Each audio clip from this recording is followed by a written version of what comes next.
today I am a vampire and I am playing Violet. Hi everybody, I'm Alex the Witcher and I'm playing Cyrus Eldamar. You're muted. It was me. I'm the problem. Everybody has to take their turn. Hi everyone, my name is Sarah. I'm playing Cinder, and today I am dressed as a witch, which I'm sure is fine with the whole Witcher thing. It'll be fine.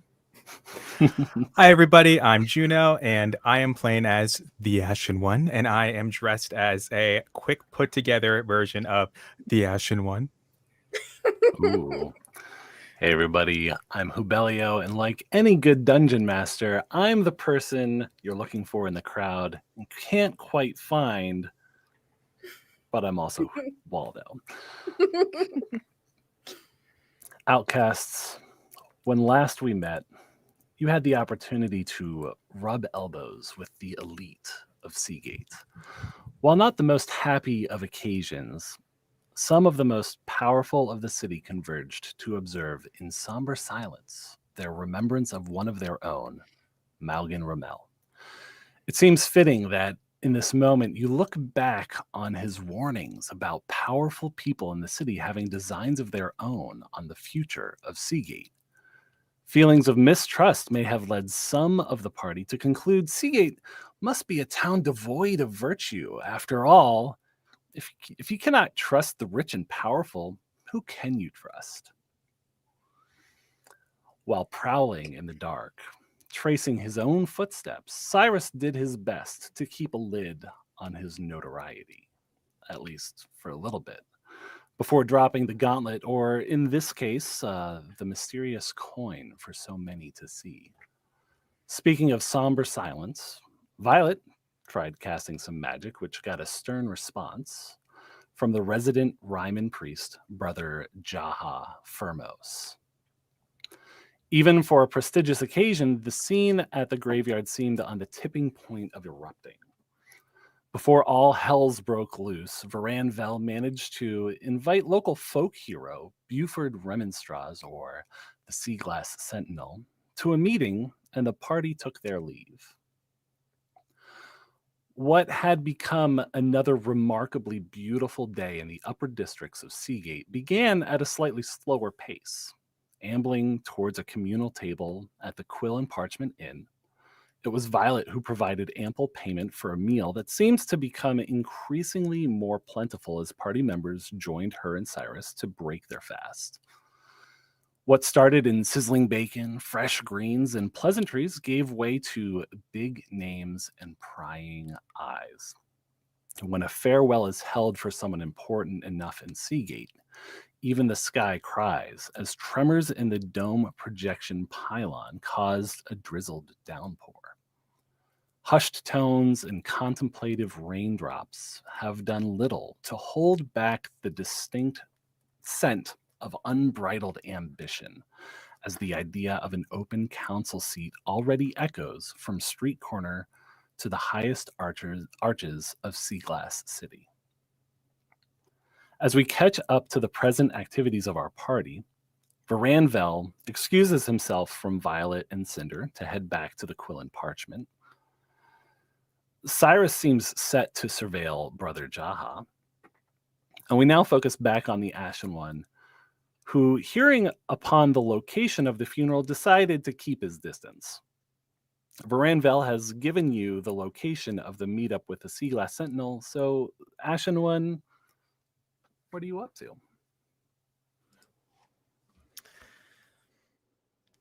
As of right now, I am most likely just getting up from sitting in the room still. I would have paid to stay a little bit longer and just kind of trying to wrap my head around the fact that everybody is going to a place that I just don't feel safe, religious or not. The Temple of Ryman is not a good location for him. He has a lot of trauma around that.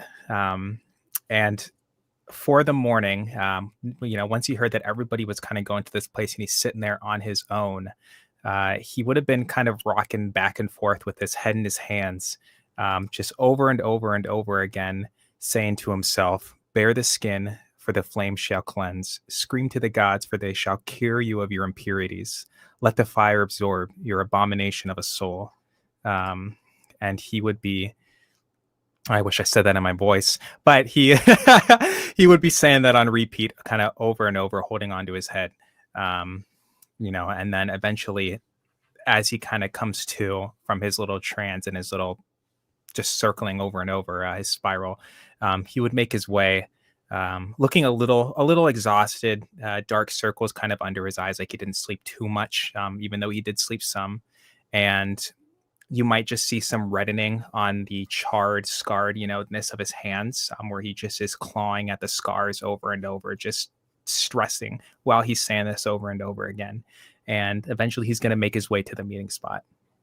So because the Ashen One said this over and over, could we get that one time in the Ashen One's voice? Of course. Let me read it. Oh, pressure's on. Bear the skin, for the flame shall cleanse. Scream to the gods, for they shall cure you of your impurities. Let the fire absorb your abomination of a soul.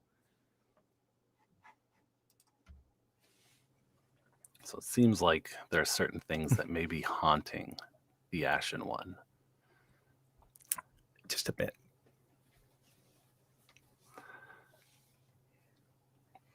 So because Varanvel was able to give you information as far as where Violet and Cinder are, I'm going to assume that you're on your way to meet them. Yes, yeah. Did Vel come to me personally to do that? Yes, he would have. You would have seen him in the inn. I would say it's probably good to also just say that he calmed me down, and was in that moment. I would say that would make sense considering our closeness. That sounds interesting. Okay. Friendship. So it's a little bit more a sense of in a state of a little bit more ease. I would say the Ashen One starts making his way into the university district, and we're almost kind of panning away from the Ashen One walking, and we're going to zoom in on Cyrus for a moment. So last we left Cyrus, he was stalking, I believe, the outside of the Ryman Temple in waiting. Is that correct? I was heading that way. Yeah. So I just left my note.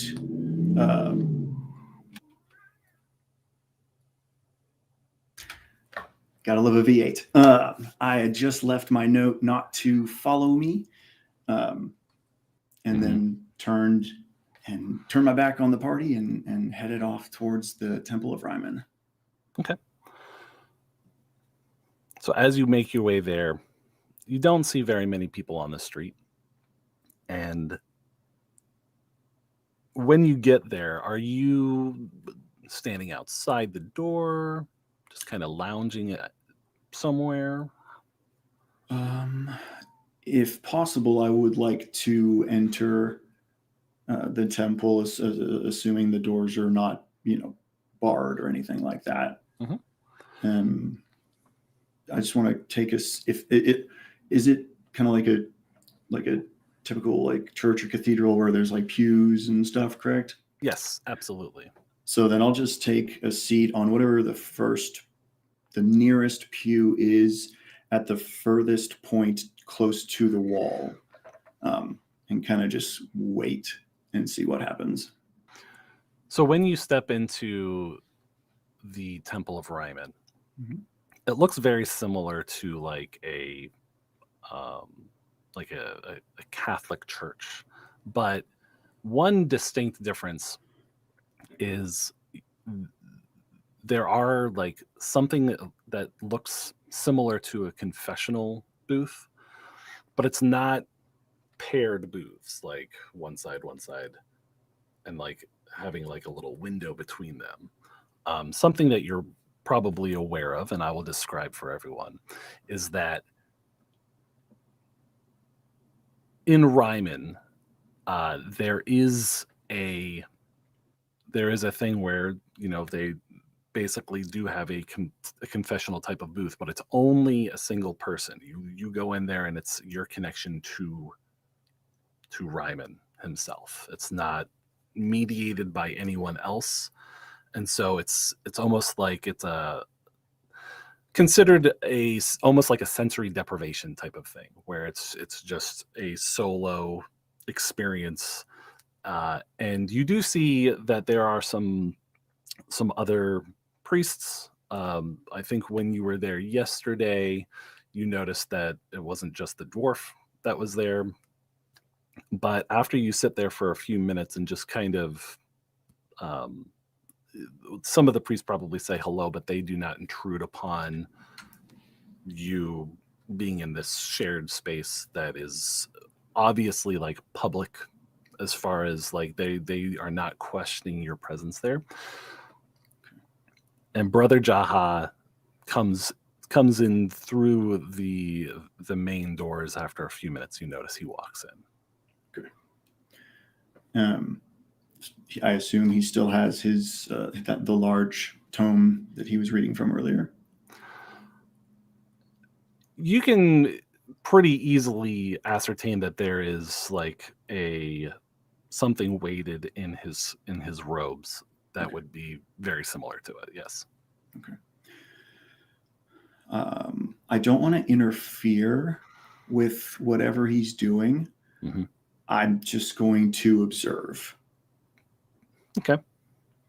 So he goes to the front of the sanctuary area there, and he doesn't really bother saying hello to anyone, anything like that. He seems maybe just a little bit set on what he's doing currently. He goes up to the front. There's a table that has like a cloth covering it, and he removes some rings off of his fingers, takes off a large gold chain, and it looks like he's kind of, taking off the ceremonial garb that he put on for the funeral and for his role at the graveyard. And he goes into like a small antechamber in the back. So there's a door to the left of the main area that he just walks to, and he goes back into that back area. Okay. Alrighty. I'll just continue observing until he comes out. Mm-hmm. And when he does, what I'm looking for is that weighted object I just want to see if it looks like it has been deposited. After about 10 minutes, he does come out, and he's dressed in what he was wearing the day before. Not the ostentatious red and white flamed robe that has like a white background, red lining to it. It's more like a maroon and off-white kind of robe that doesn't have as much inlaid finery. It doesn't look like it's a ceremonial type of outfit anymore, and he definitely does not seem like he's carrying anything in those robes. Okay, perfect. I will spend just a couple moments there so that it's not super obvious. Like he walks out, I walk out, take a couple moments to myself, and then head out. And I would like to try and get back to Violet and Cinder if at all possible. Okay. So back in what we were calling the quad, basically one of the common areas in the university district, similar to near the offices of Dean Averill.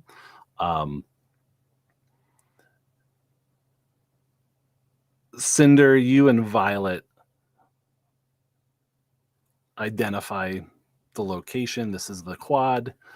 There are benches out. There are a few tents that are serving food. It looks like the special of the day is fish kebabs. Oh. With apple and pineapple. Mm. And the crowd just seems to be kind of humming. There's lines at each of these tents. It seems like there's a majority of students, but there's also faculty members. You actually recognize one of the faculty members standing in line as the Owlkin that you made an acquaintance of on your trip down on the elevator yesterday. That was only yesterday. That was Yeah. only yesterday. It was only yesterday. Feels like it was 10 years ago. Right. I think Cinder would like to approach the Owlkin professor. Okay. Well, before she does this, Mhm. just doing a quick scan. Are there any individuals of an obnoxious demeanor who are there already, or are we still waiting for him to show up? Here, don't worry. I got you. The sea glass motherfucking sentinel. I was trying to do different words, but yeah, that is why I'm asking. I thought you were asking about the Ashen one. I was like, well, if you're just a No. hater, we can throw hands. You only live 2 hours from me. No, Ash is weirdly endearing, okay? But that cannot be It's a said. good answer. It's a good That answer. cannot be said for the Sea Glass Sentinel, okay? I think we all have feelings on that one. Oh, I have feelings, all right. Not the good kind. Oh boy, who No. is rolling. Oh, not again. The only thing you see is one of the students has a shirt that has like just tiny licks of color that seems similar to the suit of armor that the Sea Glass Sentinel wears. Okay, new question. Can I recall, or I don't know, has there been any other sign in this city that this guy in particular has freaking merchandise? Is that a thing? Is that a thing? Sea glass underwear. Make a flat, like make a roll with your wisdom modifier, please. Oh, okay. This is going to be kind of like a memory type of deal. Okay, I'm super duper wise, guys. It's fine. Don't worry about it. You're gonna become a sea glass groupie. No. Take that back. There's only so far I am willing to joke. Okay. Yeah, take that back. We're not about that. That is a 15 though. Okay.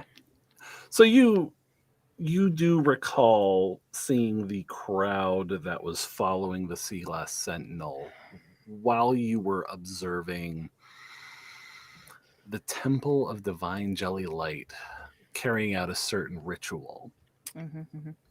As the crowd was following him, he was signing things, like bits of paper, things that may have been shirt-like or merch-like. Cool. As a player, I love that so much. So much. Okay, well, Cinder is going to decidedly ignore that. Okay. And resume the quest to meet up with the Owlkin. Sure. Oh, so, hello, friend. Long time no see. Ooh, hello. How do you do? Do you want the polite answer or the honest one? Whatever you feel like. I'm doing just peachy. How about your friend from the boat, the lip lady? Can you do me a favor and just forget you ever saw her? Oh, What lip lady? if you insist. Much appreciated. It's fine. It's just nothing. But I did have a question for you, though. My good professor friend. I understand that you do culinary art. Is that correct? Yes. Have you ever bumped into the spelunking fellows? Yeah, the professors. Yes, Dean Averance. I've met him. I wouldn't say we are friends. Have you ever met Mr. Rommel, Professor Rommel? Oh, well, not many in the district don't know who Malgan Ramel is. I've know him mostly by reputation. Oh. Do you by any chance? Oh, sorry. To interrupt. He was a council member. Yes, indeed. I don't know if you missed that in conversation with him, Cinder, but I'm pretty sure everybody here knows him. Well, I was not to know, I didn't want to know if people knew of him, but knew him. I see. Sorry, I misunderstood. No, it's all right. I suppose I might not be who you are looking for, if you are looking for a friend of his. I am. I'm hoping to find someone who might have known him better than most have. Well, I do not interact much with the Marrow Deep Institute staff, but they seemed a decent lot for cave divers. Oh, all right. I guess we'll keep on searching then. I do thank you for your time, though. Of course. Are you going to get in line for a kebab? I think I might pass. I had a rather large breakfast. Lots of bacon. Okay. Well, have a good day. All right, you too. Thank you. And after Cinder takes her leave, she's going to kind of try and find a bench that has a good vantage point of the quad. So if any obnoxious people in particular happen to show up, she'll see. So there is a bench on the east side and one on the west side of this open area. And each one basically has a direct line of sight to one of the tents. Both of the tents are basically due south of each of these benches. So the tents have like a side line of sight on one and a pretty direct line of sight on the other one. All right. I guess she'll look over to Violet. Do you want to wait at the west one? Really quick. As Cinder was walking away, this guy's just a little short fellow, right? Yes. Okay, I think Violet's gonna kind of crouch down to him. You are a professor here? I know she just asked that, but I just want to double check. I am. And actually, some of my students run the kebab cart. It's quite delicious. Okay, I just have a question. I'm sorry if this is intrusive. I'm looking for somebody. Do you know of a Professor Oren? Oren. Velisar. Oren. Yes. You said Oren Velisar? Mm. Do you know what college he was a part of? What school he was a part of? All I knew is that he studied magical lineage and mixed heritage. Yes, he's very frequently at the library. Is he? He points to a building that's south of the quad. He says, the library there, he spends quite a bit of time there. Some of the students call him a bookworm. Okay. Thank you. And she'll get up and quickly follow Cinder. Toodaloo. Oh, God. Cyrus, as you make your way back, ahead of you, you see the Ashen One walking. And shortly, both of you enter the quad area, and you see Violet and Cinder walking towards the bench area.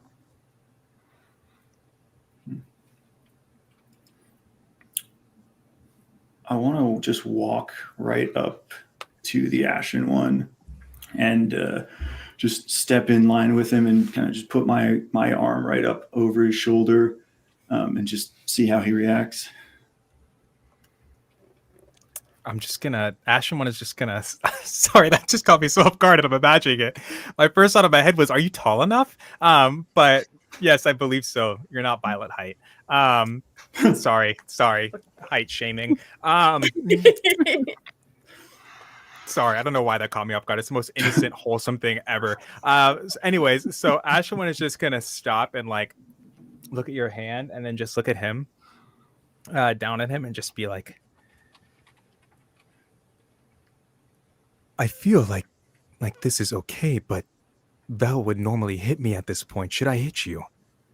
I'd rather you didn't. Fuck, man. But Jesus, I mean, this is the first thing you have said to me this entire day. I do want you to recognize that it was breakfast, panic attack, don't want to come with us, and now threatening to punch me in the stomach. Thank you. Good afternoon. I appreciate you. That being said, where is Val?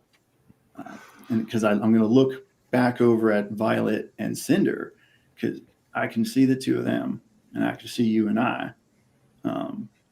But I can also count to 5, and we're not quite there. Yes, I remember him saying he went to go to the Quillen Scribe. Something about important duties to take care of. He is not a man of many words, unlike me. And I apologize. I did not mean to offend you. I learned some of the norms from Vel, and I occasionally get things mixed up.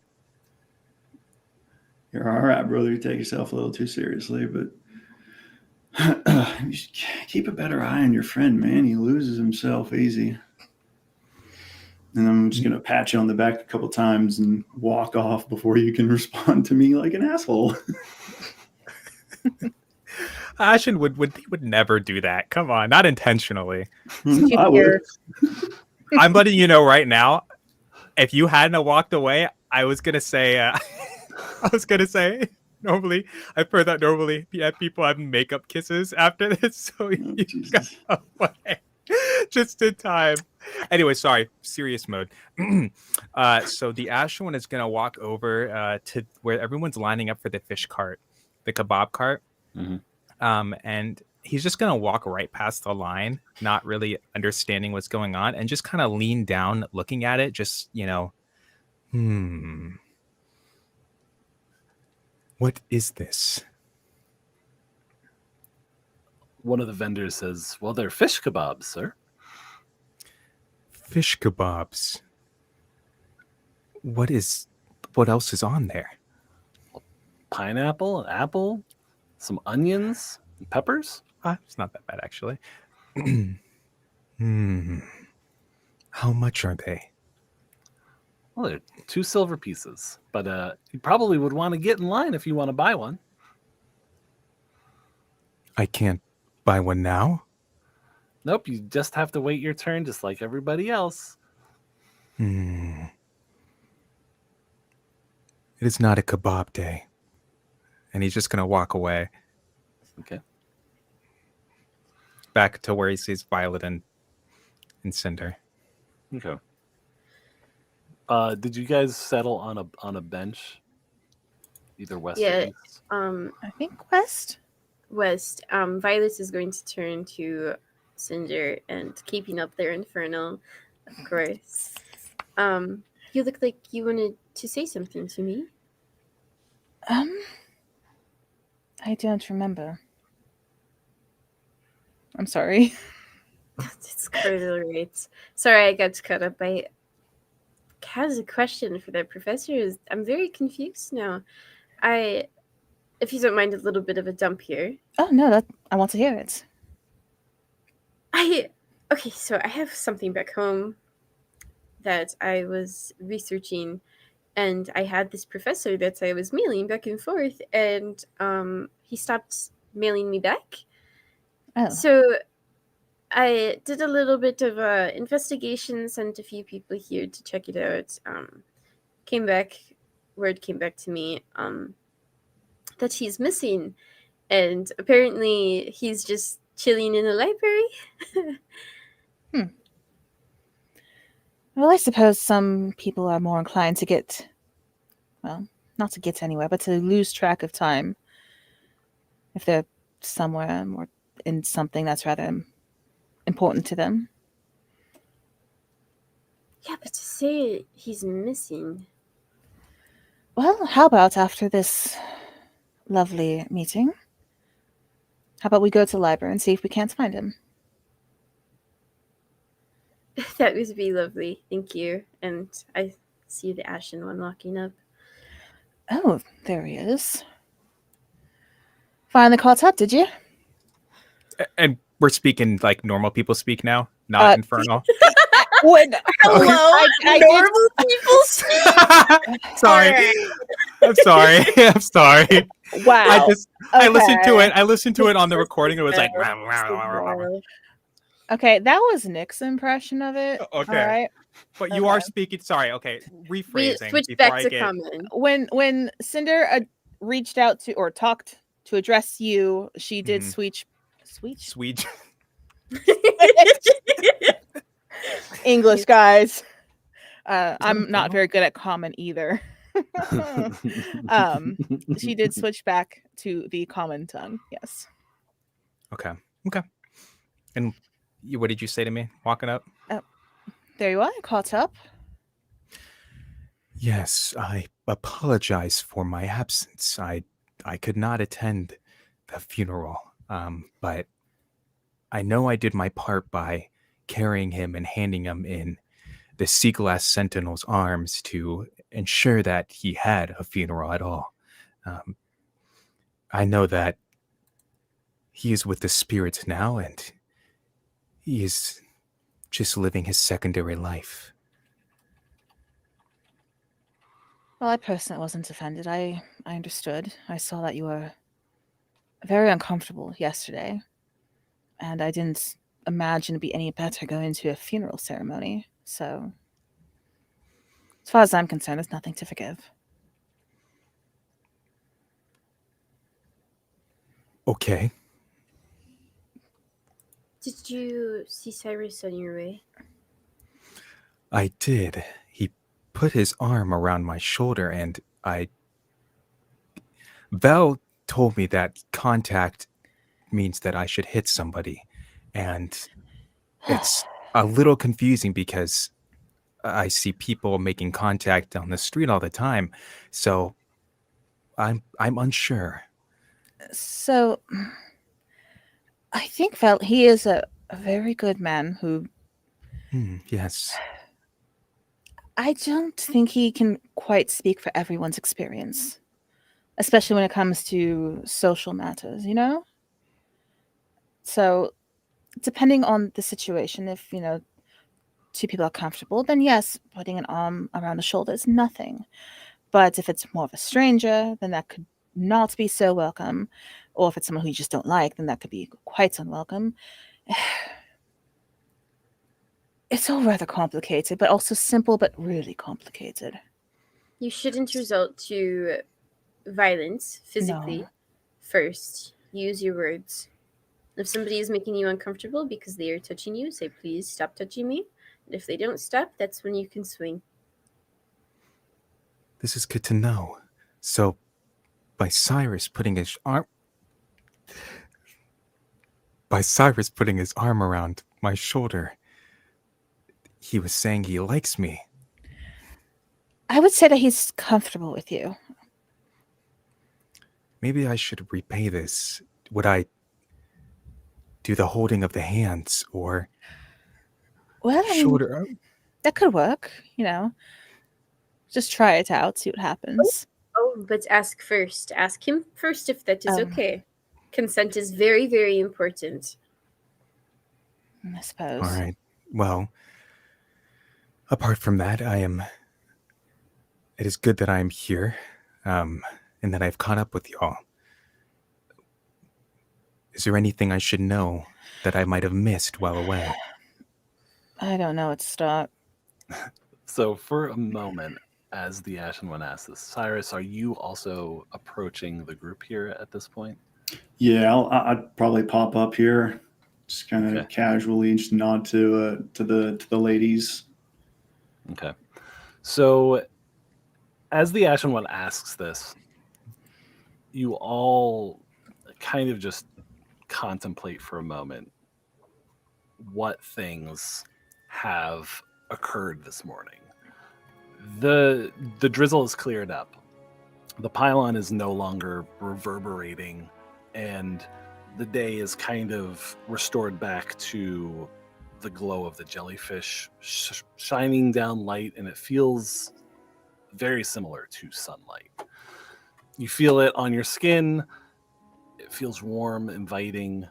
You look across the quad, and there are people just enjoying their day. They're not just standing in line. They're outside because they feel a connection to the day. They see birds. You see birds flying off in the distance. A slight breeze just gently massages the grass in front of you, and you take a moment to think, what has happened? Let's take stock of the situation.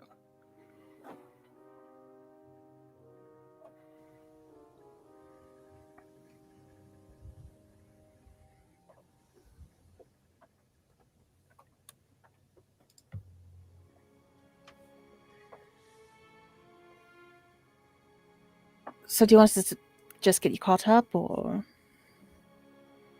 Whatever you feel like you would wish to tell me, that would be important. Well, all right. So we went to the temple, and then there was this procession, and there were a handful of people who were carrying the closed caskets to the graveyard, and one of those people were that one gentleman, the sea glass sentinel, she says with quotes, who seems to be awfully close to the family. And there were a few others there as well who also seemed close to some degree. Violet tried casting a spell. It didn't quite go according with the plan. And also, I think Cyrus, if I recall correctly, just happened to flick that brooch into an open grave. Something that I suspect was important. Find out. Can we get a little bit of an explanation on why you did that without discussion? I thought that we had to talk about us being a team, and you did something that wasn't very team-oriented. I felt like we should have held on to that. Yeah, maybe, but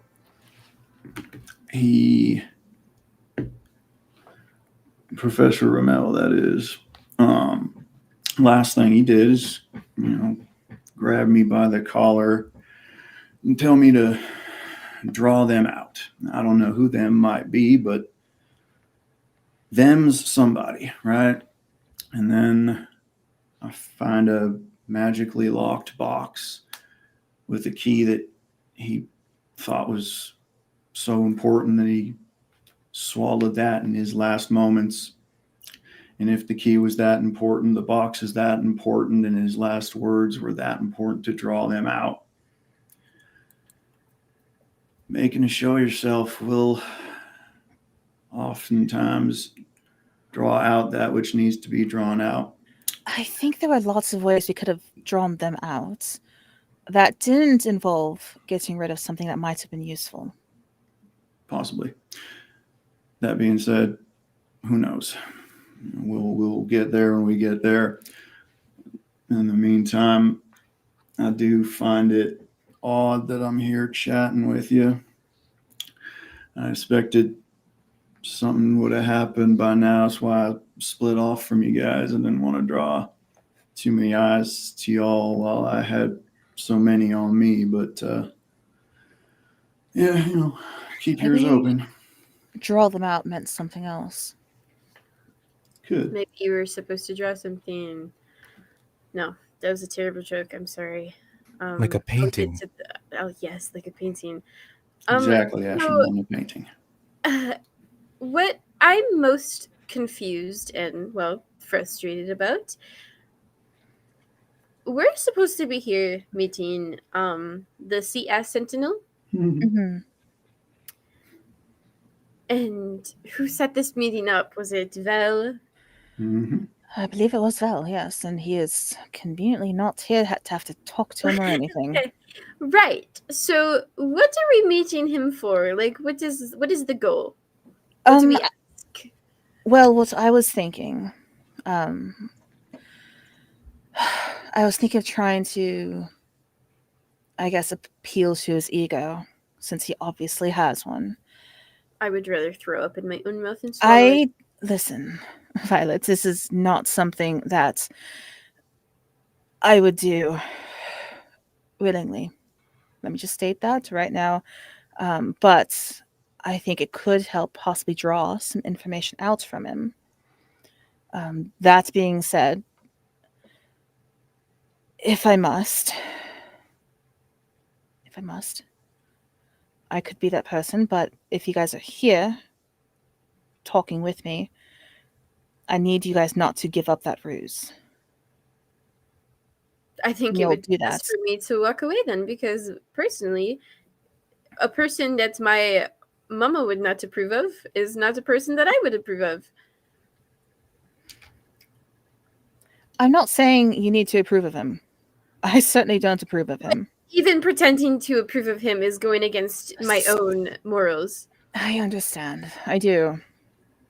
But I've known that sometimes a few honeyed words can get you what you're looking for.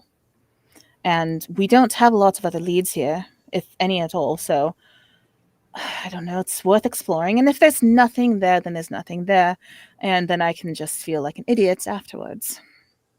So just any other day, really. Okay. Well, then here's the deal. I will stand at the back of the group. I will not see a single thing because I know honeyed words very well. I have experienced them for most of my life. And, yeah, I just do not want to be a pebble under your sheets. So I will go ahead and take a step back. All right. If that's what you feel you have to do, but do keep close so you can hear, observe. Oh no, if you I catch will be something. here in case I need to smack that motherfucker upside Or his head. that, yes.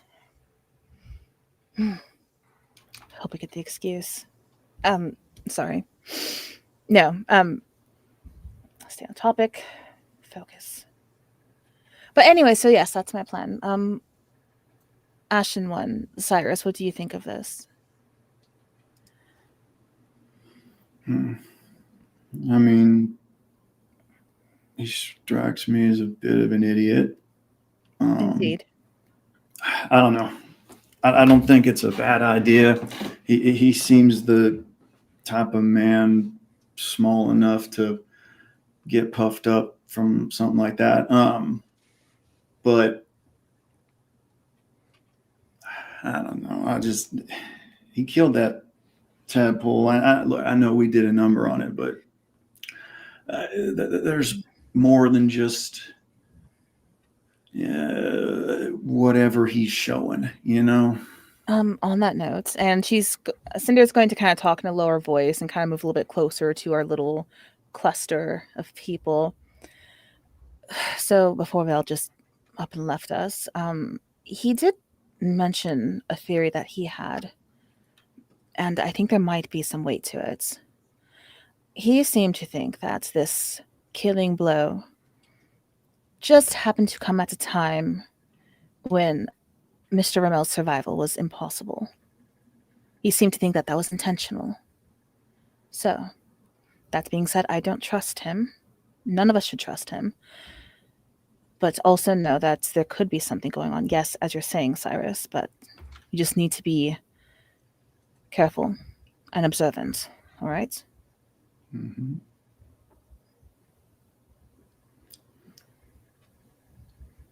Yeah.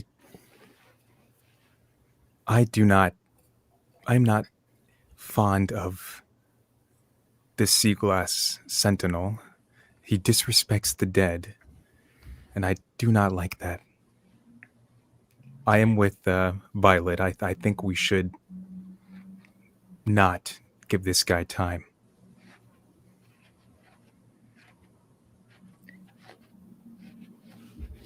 I think it could be worth trying. I'm not saying we take it at face value. But also, if you don't want to give him time, you don't need to. There's lots of other things to see around here, including the library, which I know that Violet wants to check out, if that's more. Very much so. Do I see the sea glass sentinel approaching at all, or are we standing here looking at idiots waiting for somebody that's not going to show up? So you are looking around, and as the minutes kind of tick away, the time for him to arrive has come, and then like about a minute has passed, maybe 2 minutes. You notice that like Wade, the professor that you spoke with, is very close to the front of the kebab line, so it's been a few minutes. I move slow. It is a slow-moving line. It is. They're manually kebabbing all of this food together. And as you're looking around, you see a man who looks like could be like a courier of some sort, dressed kind of fastidiously with a vest and a long-sleeve white shirt, looking around, and he makes eye contact with your group, and he starts walking to you. Oh, would you look at that? He didn't even come himself. Surprise, surprise. Fucking coward.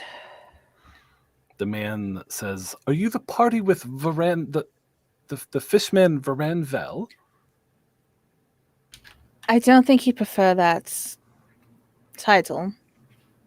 Oh, my apologies. Are you the party with the person Varanvel? Yes, we are.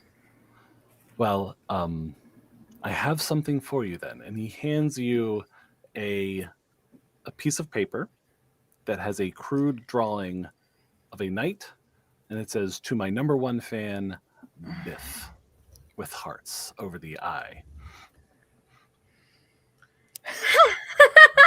You've got to be fucking kidding me. Excuse me, friends. Could you Yes. please clarify something for me? Of course. So, we were supposed to meet with him to discuss something. While I'm sure there are many good folk who would love this autograph, that is not what brought us here. Oh, I see. Is there any Wait, B, I think you're muted. He's just cracking out.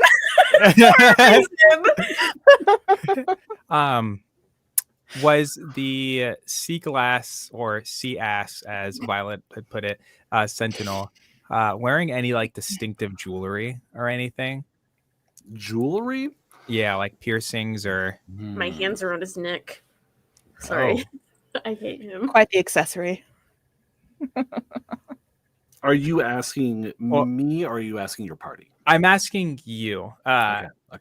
My question for that is just because I have locate object, and I was wondering if I could use that so we can just go knock on this dude's house and jump him, metaphorically. That spear of his would definitely qualify as a target for that spell. Okay. I really want to use a thing for that, though. I'll wait until we're done with this conversation with this guy. Yeah. So we'll continue that conversation with this groupie. Mm-hmm. Okay. So he responds to the question. He says, "Well, unfortunately, I do not really know the location of His Eminence. He very regularly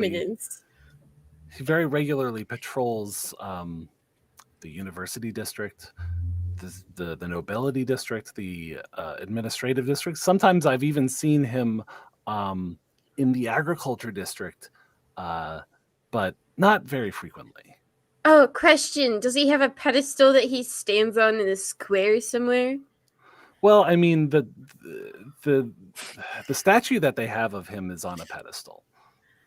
Oh, great. They have a statue of him. I'm sorry, can we rewind just a little bit? Yes. You referred to him as his Eminence. Oh, Does he have some sort of formal title here in Sea Glass, or is that just a nicety that people do with him? well, his official title is Sea Glass Sentinel. He's come from a long line of the Sentinels that have traditionally been defenders of the city. So it's some sort of lineage thing. Yes, it's passed down. I know that his uncle was the last one.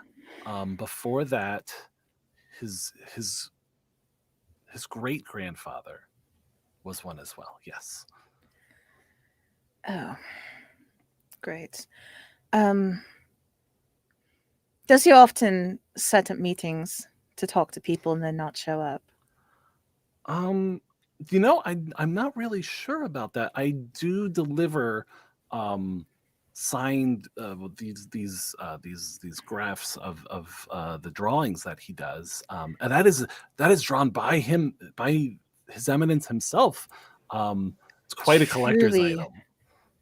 Truly autistic.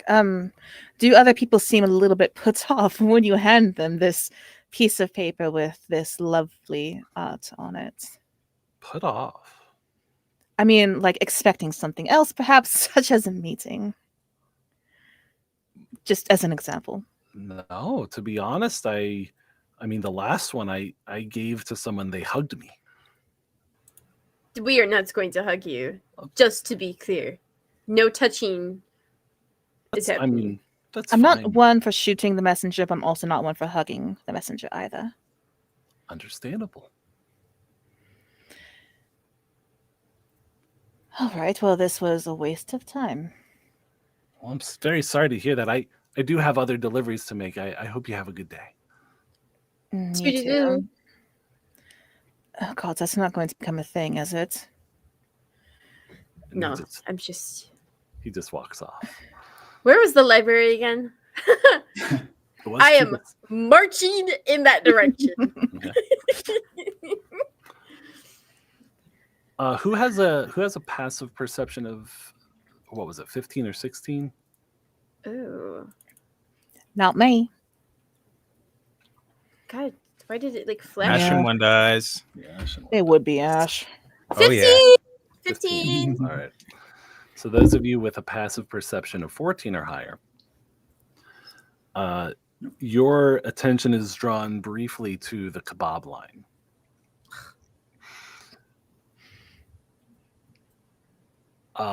Wade is ordering his kebab, and you notice that someone very surreptitiously grazes by Wade and takes something from his belt. It's a woman dressed in red and brown leathers, and with a hood, a maroon hood, and they seem to just turn sharply to walk past the crowd as they and you take a look at Wade, and he does not seem to have notice. Every instinct in me is telling me to point and yell at this one. But that's not what I'm going to do. I was hoping you'd ask the question we were all thinking, what's the rating out of 10? But yeah. But we could skip that. She has her hood up. I can't see your face. That's fair. I was just trying to get Hubeli to give us some details for free. And is she going away from... So you're going south along the west side of the quad. Wade is on the east side of the quad to the south. So you kind of see him off to your left. And this person is walking kind of past, going north while you're going south on opposite sides of the quad. Having been so close to him, like I knelt down and talked to him, can I tell what she took off of his belt? Make a perception roll. Perception roll. Oh my gosh. Has anybody rolled this session yet? Oh, I did. Oh, yeah. right. Oh, okay. Perception.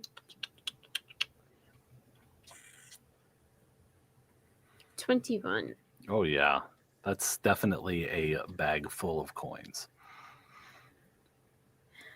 And at the moment, Wade is holding his kebab that he's been waiting ever so patiently for, and he starts patting his waist. Oh, he didn't even pay for it. Okay, see, at first I was going to be like, oh, he probably has more money at home. But now he's like... I'm going to turn... See the Ashen one also notice. And I'm going to turn to Cinder and Cyrus. God, that just rolls off the tongue, guys. Cinder and Cyrus. Sorry. Our little owl friend has seemed to have been pickpocketed. Oh, should we do something about that? By that lady walking over there. Right there. With the hood up? Yeah. I'm going to pursue. I'm going to pursue. I'll pursue as well. I am going to clip-clop along as well. I'm not. I just wanted to take a good look at her and see how like professional she looks. Not very. Okay. Amateur. Okay. Yeah. I'm gonna let them go off. I'll probably follow at a distance. Okay. This fucking guy and his distances. Look, Cyrus. rogue's gonna rogue. Okay. Cyrus, because you're hanging back, I'm gonna let you make a perception roll real quick. Okay. Oh, we're getting pickpocketed for sure. Stop. Don't give the DM ideas. 14. Okay. So you clock one of the students that's just sitting on the lawn does not look like an actual student. This is someone who is paying attention, but trying not to look like they're paying attention to this person who has pickpocketed Wade. And Cinder, Ashen One, and Violet, you managed to catch up to this person pretty quickly. It's not like they're not like running at this point, and even just walking briskly, you're able to catch up to them, and you see on her face a little bit of indecision. She's not sure if she should just like cut and run, or if she should like make a scene or like break character. Okay. And it's not like a panic. It's just like there's indecision that doesn't seem to be like full-blown panic at the moment, but she definitely clocks you approaching her. Can I... God, genius fucking in my head. Sorry. I want to kind of like, as I'm like coming up behind her, kind of like reach down to the ground, and in my hand I have a gold coin. I'll be like, excuse me, miss, you dropped this? She turns and plays along with the ruse, or maybe she is not quite sure what it is that you're playing at this point. And she says, I don't think I've dropped anything, no. No, the gold coin in my my hands. You dropped this. I just wanted to make sure. Oh, no, that's not mine. But I saw it fall out of your pocket. You did? Mhm. The Ashen One's just gonna straight up say, Alex, don't ever lift anything when I'm about to speak as the Ashen One. I can't keep a straight face. There you go. You took something from Wade. Great. Okay. Wade? Who's Wade? A friend who was in line. Oh, I think I don't want to make a big scene about anything. Just give us the pouch of coins. We'll give it back to him, and we can all be on our way. You can roll either intimidation or persuasion here. With advantage, because we're helping. Yeah, sure. I mean, if you're getting ganged up 3 to 1 right now, come on. Let me just say.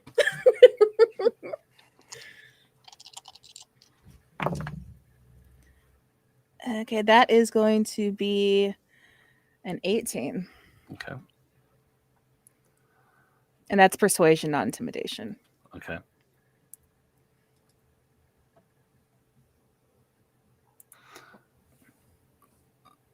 You catch her looking over your shoulders. And Cyrus, you see her making eye contact with that person. That person gets up and starts approaching Cinder, Violet, and the Ashen One. So Cinder, not seeing all of this, because I can tell you her passive perception's not too stellar. Completely oblivious. Cinder is going to reach into her pocket and find that lovely piece of paper from our favorite person in the world. Listen, how about a little trade? To me, this is not worth the paper that it's printed on or drawn on, whatever. I do want to help a friend out. So, how about I give you this? Might have some value to it on the streets. I don't know. You give me that pouch. And then we go our separate ways. She looks at that paper.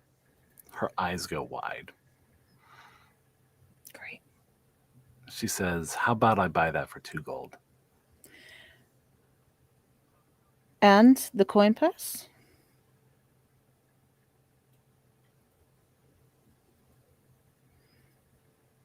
She not only glances over her shoulder at the person that you made eye contact with, but she also glances to her left. And she tries to grab the piece of paper from you. You can all roll initiative. I was trying to be nice and diplomatic. Your Oh fault. no, this is gonna go so terribly. This is gonna be so bad because we're okay. Whatever. I was- I'm gonna keep it to myself. I was. You know what we should have done? Just gone to the library. We should have just gone to the library. But I have somebody- morals, guys. I'm sorry. It's okay. I understand. Cinder followed for a reason. I got a 12. 12.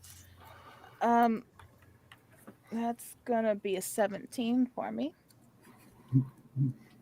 Okay. 16. 16. And Cyrus? 5.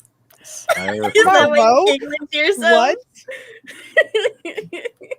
It's a natural one. It's fucking hilarious. Oh, like, I'm ready. I'm watching this shit happen. A No. 5 from a natural 1 is Distracted. pretty good.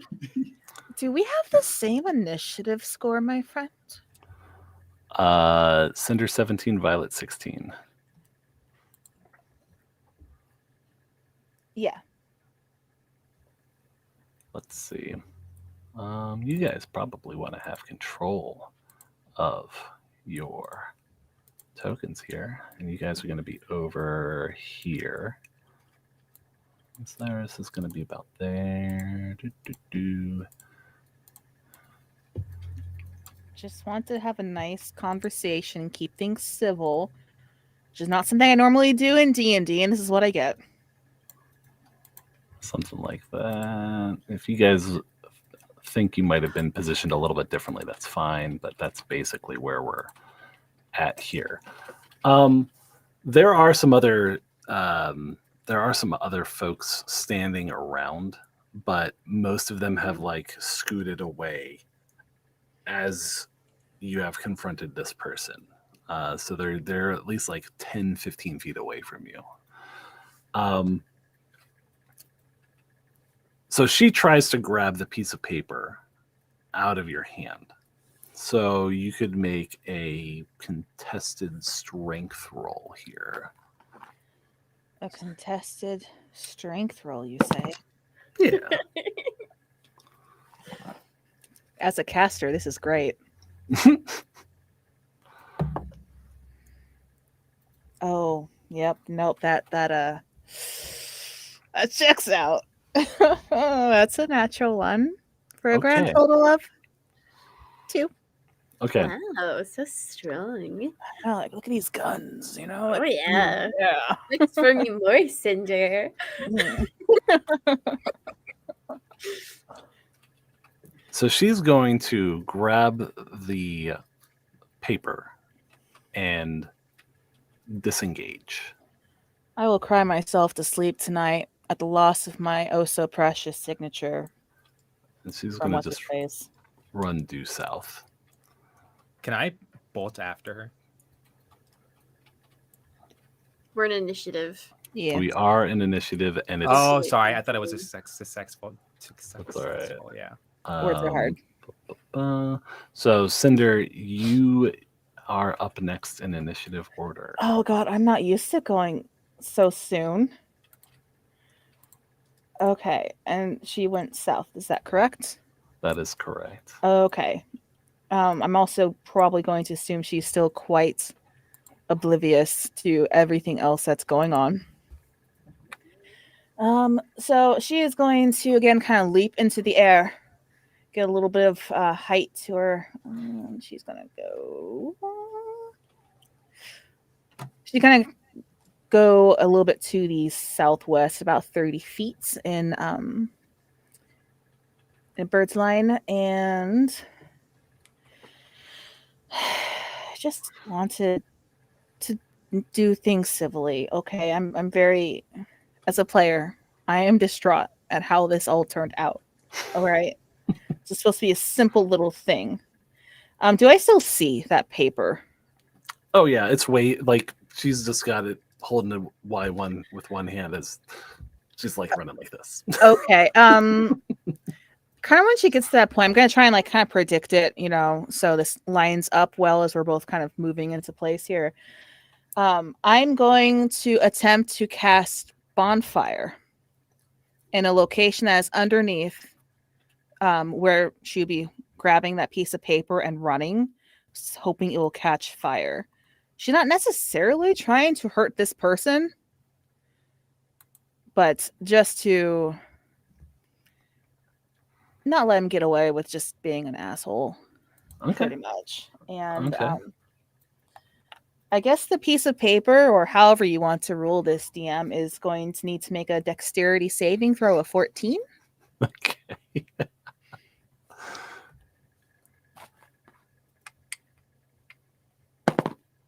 Oh, that is an 8. Ooh, I'm not sure if that was the paper or the person, but either way, it sucks to suck. Okay. So Cinder is going to kind of outstretch her hand a little bit, just kind of focusing on some energy. And she is going to speak in our favorite language, which is infernal. And then she is going to summon that little bonfire from somewhere. Don't worry about it. And do the thing? Question mark? Yeah, so logs kind of just appear mid-air about 4 feet up in the air, and they ignite, and they fall unceremoniously in front of this person. She falls over, and the paper immediately ignites, and about half of it is burned immediately. I think that's the proudest thing I've done so far in this campaign. Good job. Okay, well, in that case, Cinder is going to kind of stop her movements, kind of like cross her arms, kind of smug, like, yeah. And she's going to kind of itch her nose a little bit with her middle finger. And she's just kind of going to stay up there thinking, as far as she's concerned, her work is done for the most part. Okay. All right. Violet, I suppose you're up next. Of course, you suppose. I suppose. So, did I notice her looking? I know you said, but just to clarify, I noticed her looking over her shoulder, our shoulder, her shoulder at like potentially other people. Can I clock anybody that's like paying attention to? Like, I know there's people around paying attention to this now that a whole bunch of stuff is going off, but yes, it's obvious that there's the person here marked with a red marker at the south, to the south. There is a person with a blue marker, a person with a green marker, and a person with an orange marker. Those 3 additional individuals are walking towards you and this person holding this half of a piece of paper. okay, and I have clocked them. Okay. Yes. Okay.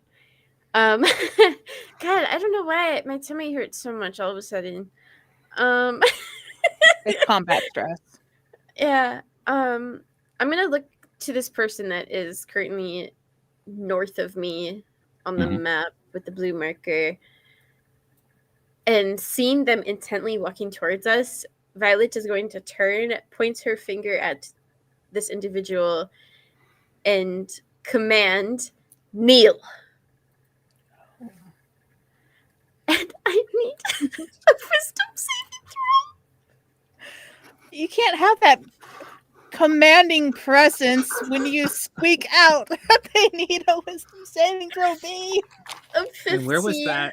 Where was that with the sea glass sentinel?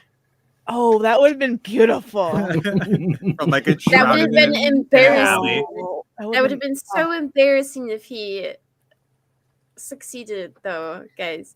Come on. Okay, but So that just was to say a it. 9. A 9 that So that person rolled. at this person's next turn, they have to kneel. Okay.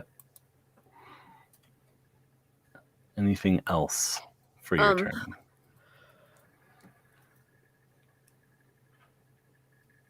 Okay. Do these people have weapons on them that I see? You see that they have an assortment of short swords, daggers, Okay. Not again. one scimitar. And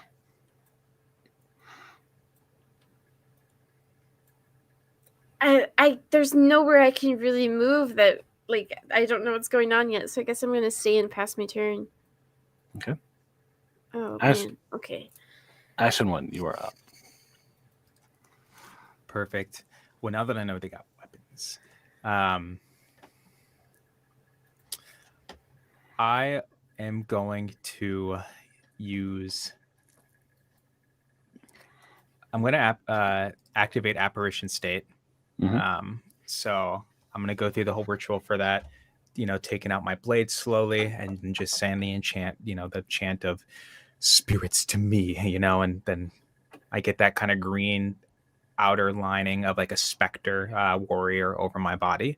And then I'm also going to cast Frostbite on the gentleman with the dark skin and the dreadlocks who is closest to us. Okay. Which they'll have to do a constitution save for that one. What is your DC on that one? Yep. Just a moment. Doesn't matter. He rolled a 3. Oh, perfect. So then that'll be 1d6 cold damage. And it has a disadvantage on the next weapon attack roll it makes before the end of its next turn. You said that was on the green one? No, the blue one, the gentleman with the okay. tan skin and the earrings, it looks like, and the dreadlocks. Got it. Okay. Did you want to roll damage? Yeah. That'd So probably go help, ahead. wouldn't it? So if you roll D6. Yep, I got a 5 on the D6. Perfect. Okay. So you'd see like the rime of frost like just coat his shoulders, his hands go blue, and he gets frozen in step, and the next breath he lets out of his body is visible with the frost that is gripping him at the moment. So that's the blue guy. All right.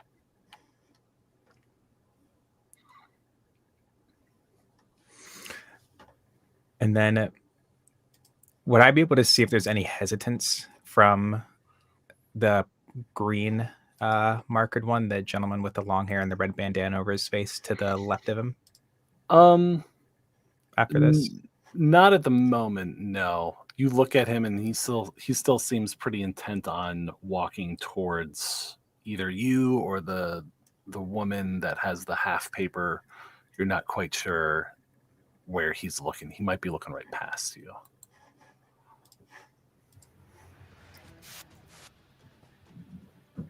So the orange one is going to just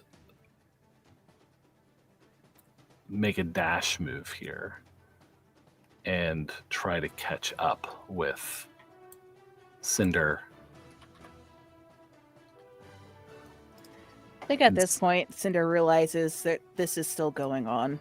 Uh-huh. A little bit of dismay. Yep. Yeah. And the green one here is going to turn. And Cyrus, are you being obvious about like your stance and being involved in the situation? Like, what's your disposition here at the moment?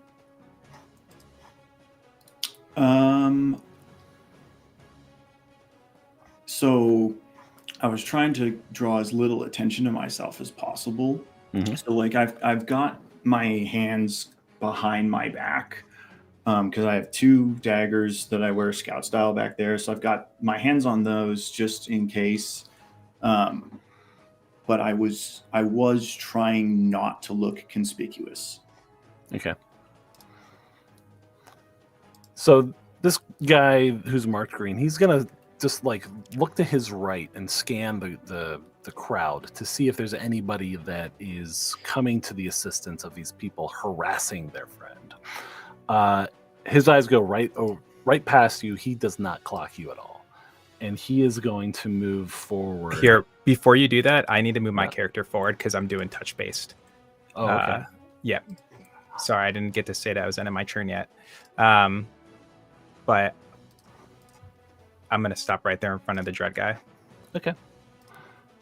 So the green guy is going to step forward and swing a short sword at you, Ashen One. If it can reach me, 2 might be too short. That is a 19 to hit. Does anyone else feel like this impending dread of deja vu? No. It's okay. We got our spell slots to bring you back up again. That's why my tummy fine. hurts. And that does That's hit. why I'm scared. Oh, that makes sense. They deal 4 damage to you. Oh, perfect. Oh, tummy hurts once away. We're okay. Cyrus, it's your turn. All right. So seeing as I was able to evade their gaze at first, I see this gentleman with the red bandana got his back to me as he's assaulting my friend. So I'm going to leave the daggers where they are, go with the rapier, sprint over this way so that I can get a real nice clear shot just right at his spine. And I'm going to just go ahead and old reliable booming blade. So the rapier is glowing. That was not very good. 15. That's a hit. Alrighty. And then I have sneak attack because my buddy's right there. Oh, that's a 19 damage. And Mr. Green, Mr. Bandana, Ash, as I kind of stab him in the back, like there's just this wreath of like glowing purple, like ethereal swords about an inch or so long, just like humming and vibrating right above the entire silhouette.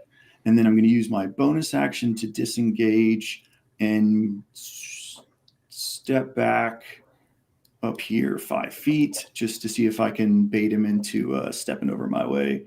And that is going to be a good turn for me. Okay. So you slide up behind this guy, and with your left hand, you grab his shoulder, and you just drive your rapier into, like, between his ribs and in the back, like basically like right above the kidney. And as you push off of him and like extract your sword, he like drops his weapons and just like crumbles to the ground. Interesting. And like he lets out like a gurgle, like,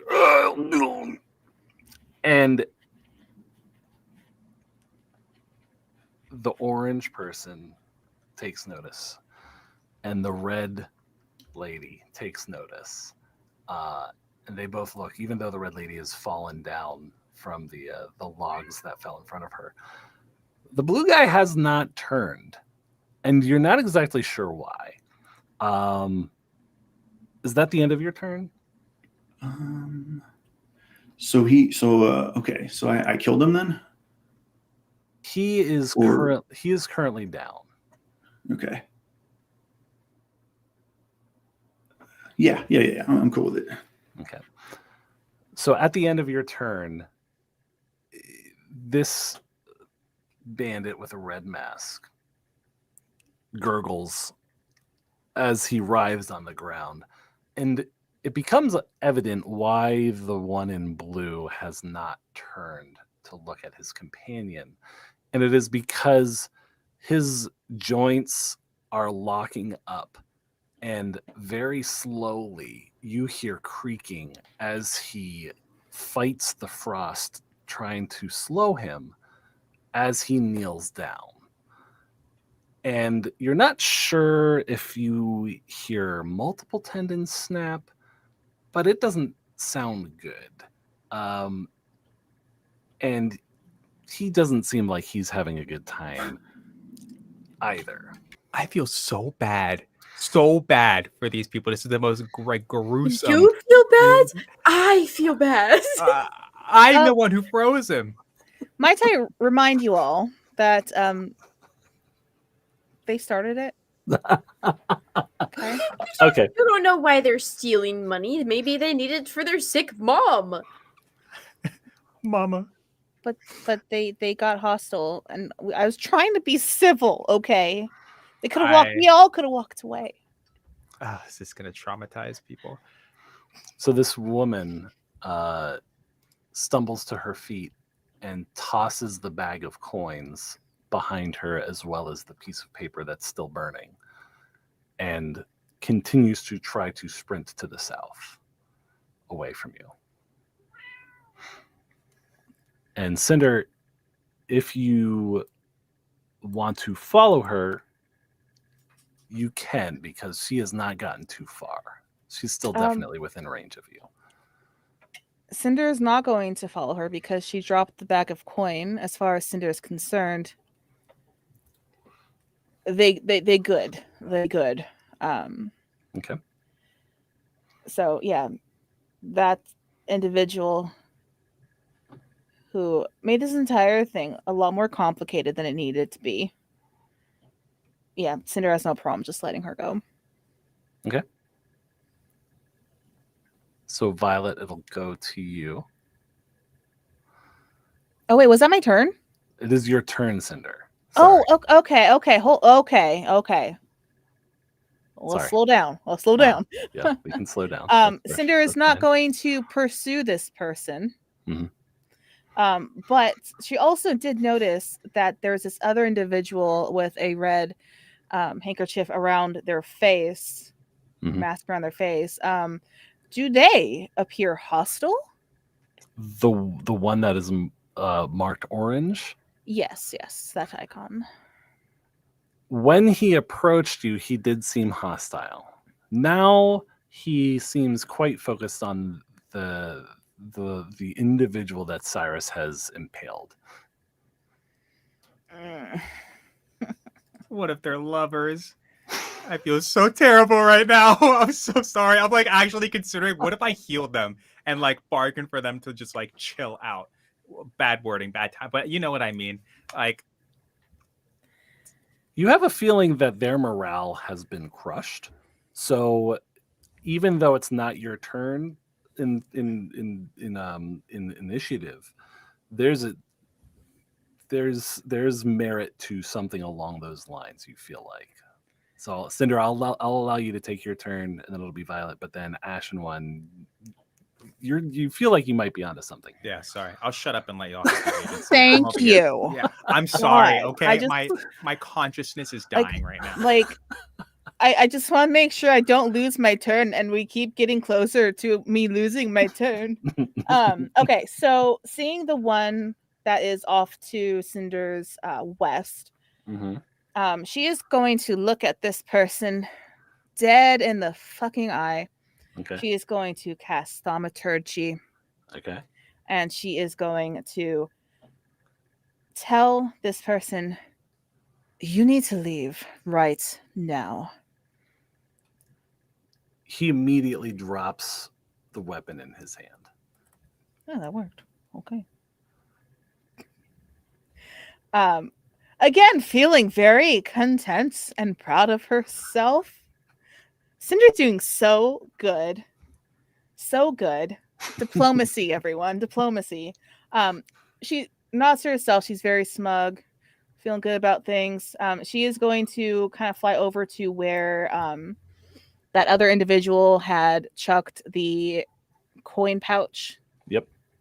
She is going to kind of hover down. She's going to grab it. The piece of paper that was dropped, she's going to step on it and grind it into the muddy earth with her heel. Okay. And she's going to, from there, use the rest of her movement to kind of gather with the rest of her companions. Sure. And now I pass my turn. Go do your thing. All right, Violet, you are up. Okay. Before somebody decided to speak out of line, I was already thinking of doing so. So Violet is going to kind of run up to the individual that was terribly stabbed in the back. Felt it in my own spine. And just kind of gonna like kneel down next to this individual, look up at Cyrus to see like any kind of reaction that he's giving, and just I'm going to cast Cure Runes. Okay. On myself. Oh my god. Okay. D8. Oh, okay. Oh my gosh. I forget that I have so much stuff that goes into this. Okay. 11 plus 2, 13 points of healing. Wow. Back into this individual, and as they come back to consciousness, I'm just gonna look him in his eyes. You need to leave.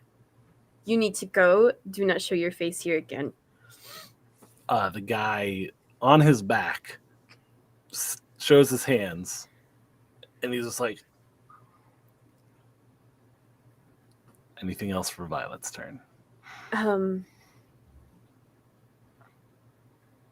Would it be too much to help him up on my turn?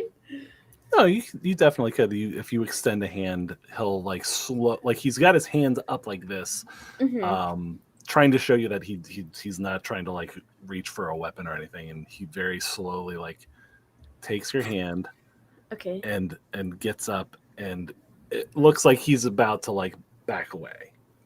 So he's complying. You get the sense he's definitely complying with your orders here. I will pass my turn. All right, Ashen 1, you are up.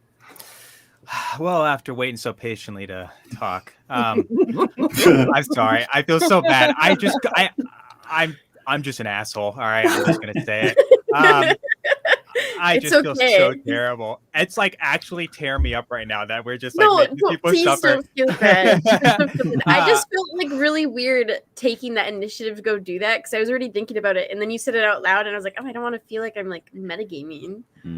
Yeah, how dare you metagame? Damn it, B.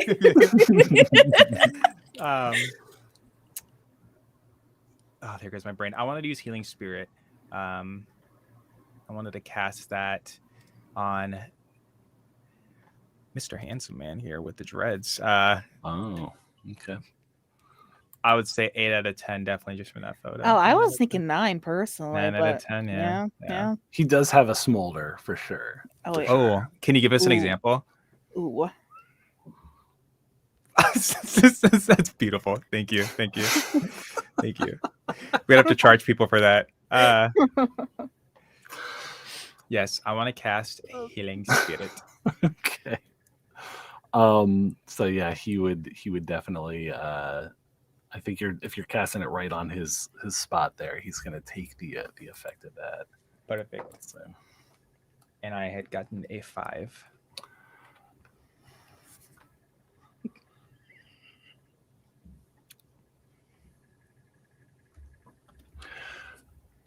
So on his turn, he's going to take that 5 health.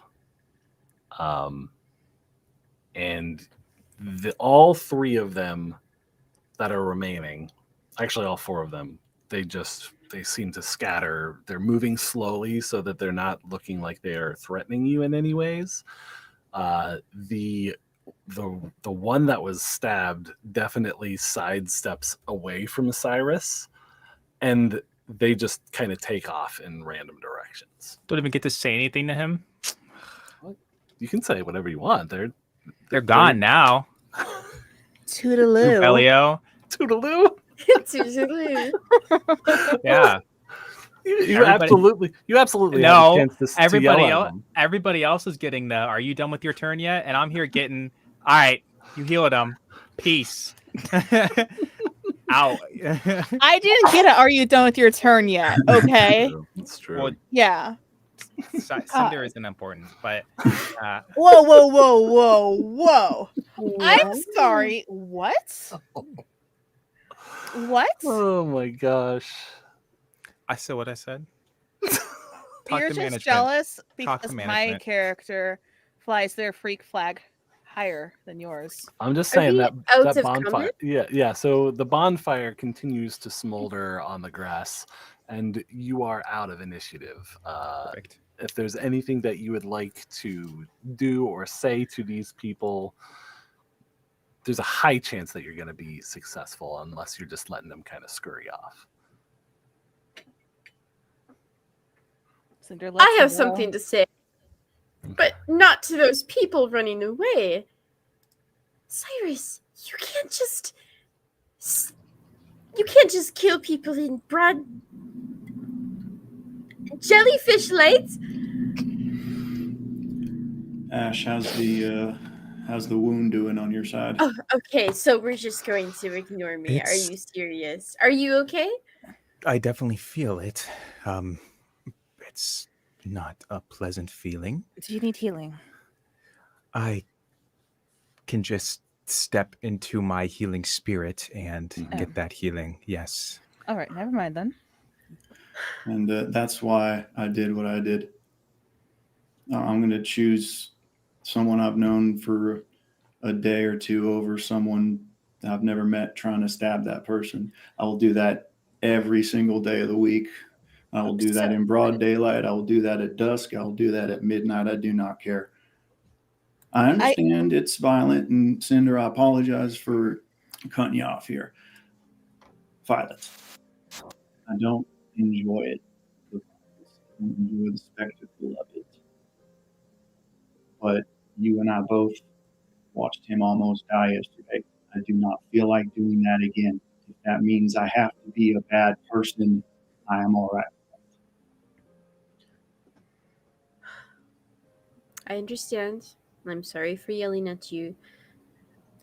I don't understand. Hi, hello, I'm still here. So I understand defending and standing up for those who are around you. I'm all for that. But God, we're in the middle of a fucking city.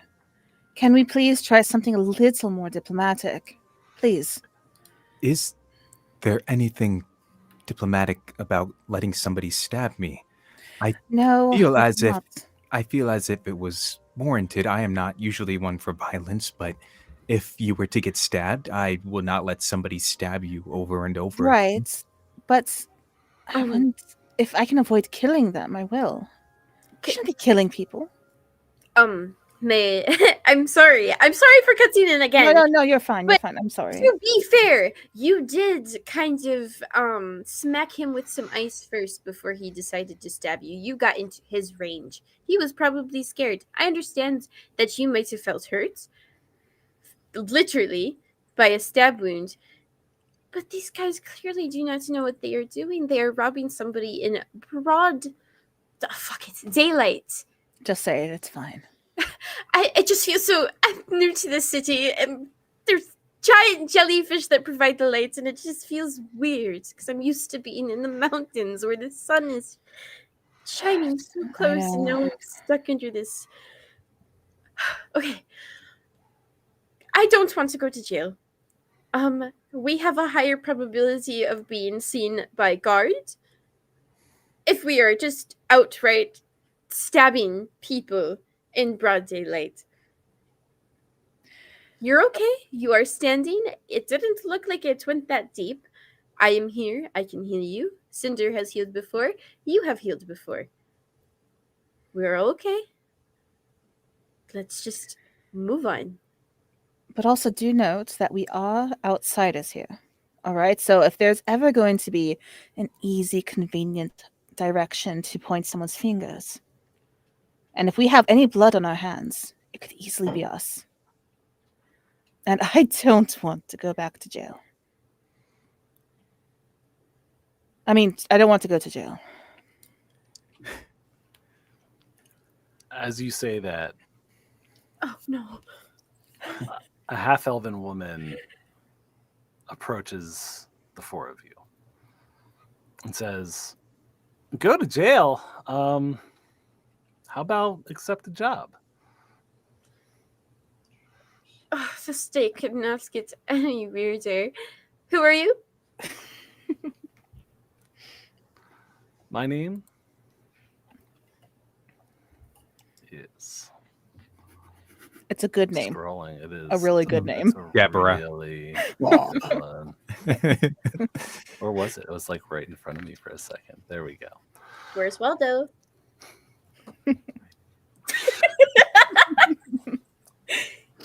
My name is Helen Stansberry, and before you stands a half-elven woman with a series of chains connecting earrings to nose rings and a lip ring.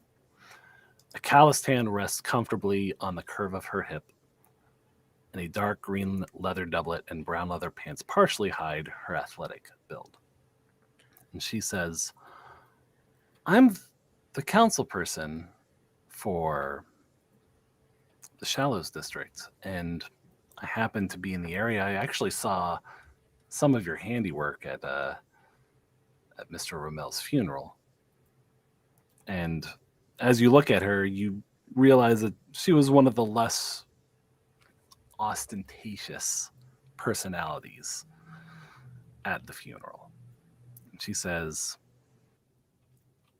"My district is not perfect. We have a marketplace that could stand to be a little bit safer. And if you would take a payment of about 10 gold a day, I could use someone with skills like you folks."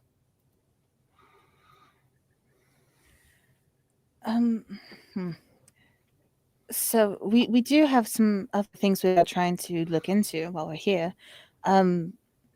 How long is a day's work? It would probably be about the amount of time it takes to, I don't know, track down a few cut purses. I mean, if you do it quick, then it's a quick day. If you take a while to suss them out, Oh, okay, so take it's a little bit longer. like a one-off, not like something where you just show up, like a shift, so to speak. Oh no.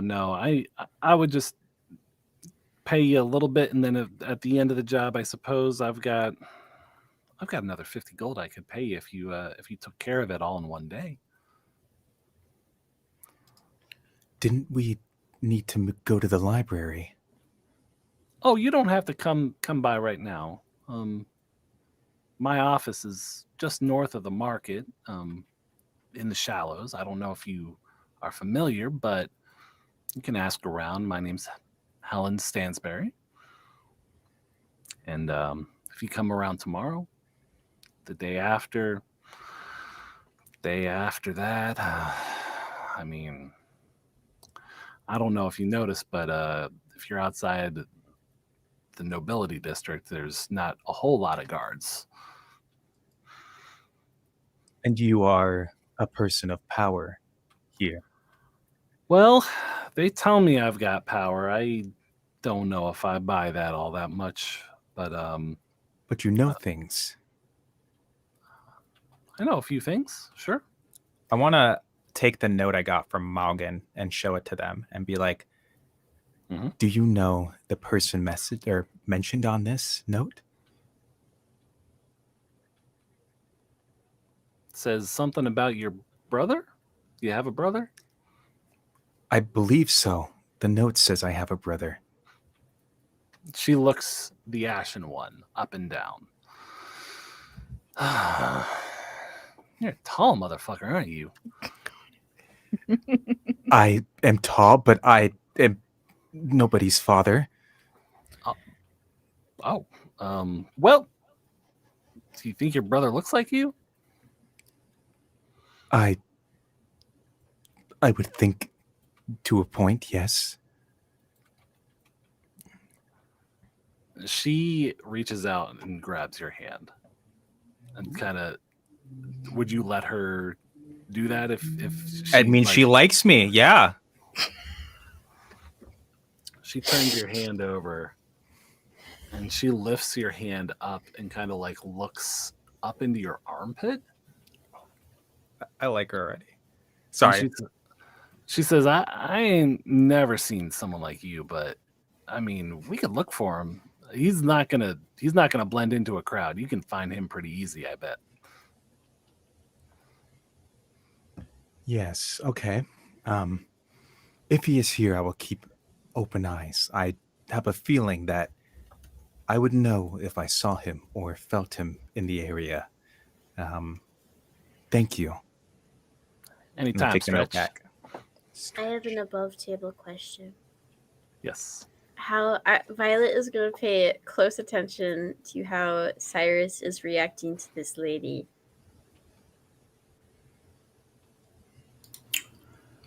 I would say as soon as the honorific councilwoman is mentioned, I don't like turn entirely away, but at least a little bit.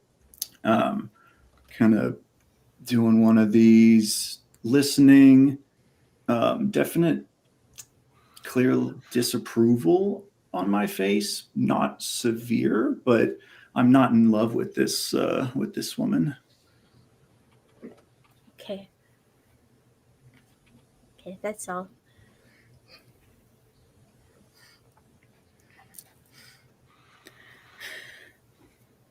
Do you mind if we have a quick moment to just discuss it in private? Well, certainly. She goes and gets in the kebab line. All right, we have about 2 hours. There's much less people in the kebab line at this point. God, Dubs, let me have this. Cinder, may I his gold pouch? Oh, right. Yes, thank you. And she's going to grab it, and she is going to then hand it over to Violet. I'm going to take it to. I see my little owl friend anywhere. Okay. Yes. So he's hiding behind one of the tent poles at the stand. So he hasn't left the stand because he hasn't paid for his kebab yet, but he is hiding behind one of the tent poles, just kind of like looking out there, holding his kebab still uneaten. And before we come to the conversation Violet has with Wade, we are going to take a quick break and we will be back in 10 minutes. Oh, you're so small and cute. What? I didn't even eat it yet. Must protect. Stop. All right. Stop it. At first I didn't like him, but my heart grows fond. And on that I note, always thought I was cool. Cut the cameras, Chubbs! Cut the cameras! we will be right back.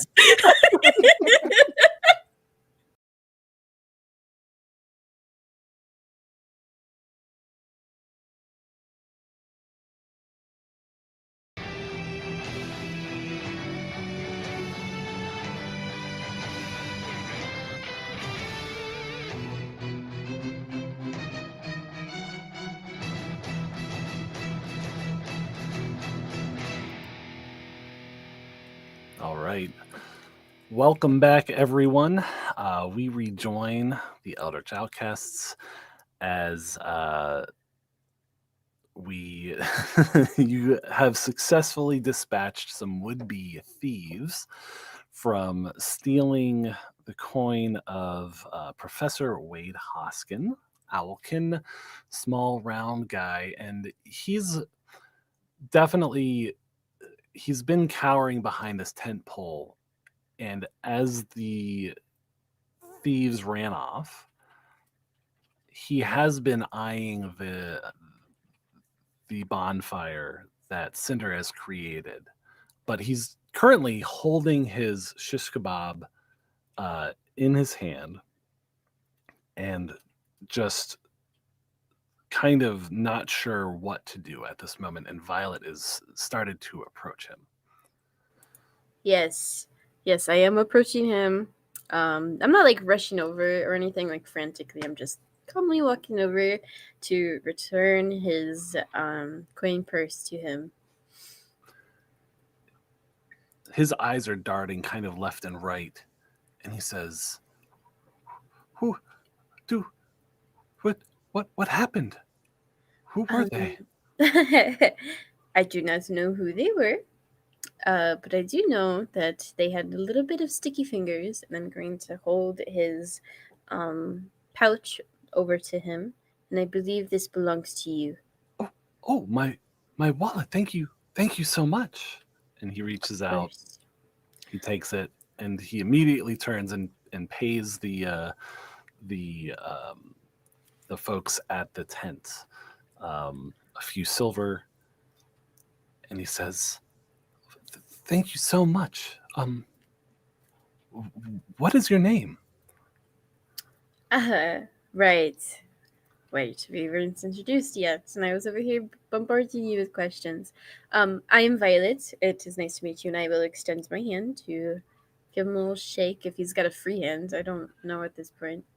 He extends his wing and basically like places like his pinion feathers in your hand and Okay. kind of shakes Very gently, because I don't want to rip his feathers out. Mhm. It is not only me that you should be thanking, and I will kind of turn around and gesture to the rest of my party. They were also, honestly, they played a bigger part in it than I did. He seems to like preen a little bit, and you can kind of see that his feathers fluff up a bit as he seemingly like adjusts his neck, and he says, thank you all for returning my wallet. It is can I treat you to a kebab as thanks? I'm personally okay. Thank you, though. Sorry, you might need to unmute. I'm so good at this, guys. Violet, it might be a good opportunity to, I suppose, taste some of the local culture. Oh, I'm actually not the biggest fan of fish. It's never But have been you a part of tried my it on a palate. stick? I've tried it so Everything's many best on a stick. ways, trust me. I've tried many things on many sticks, and fish is not one of those things that I enjoy. Oh, they also have octopus. Oh, okay, that falls under the same umbrella as fish. I'm sorry. Oh, Oh, I think I I have an didn't octopus go one. up around the oceans, surprisingly, because the world is filled with it, but there's also scallops.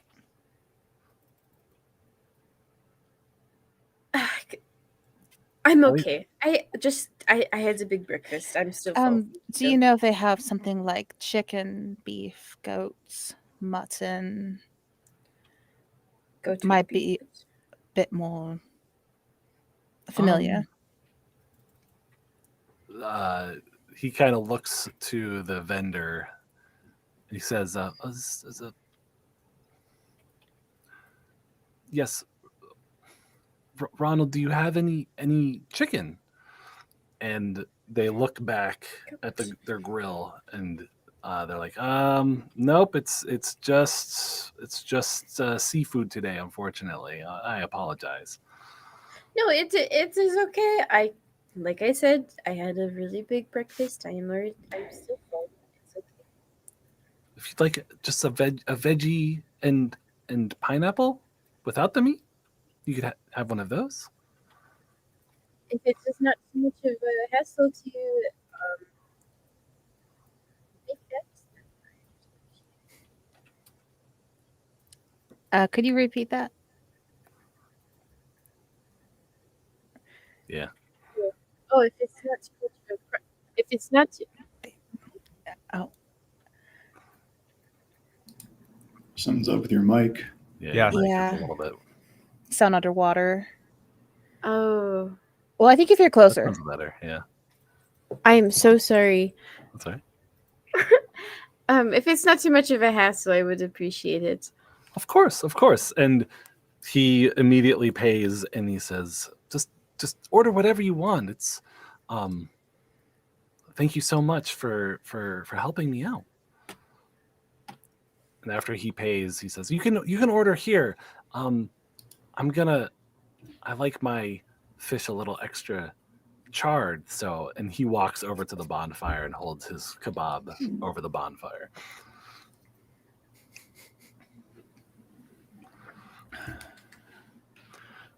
Wondered why he was eyeing that.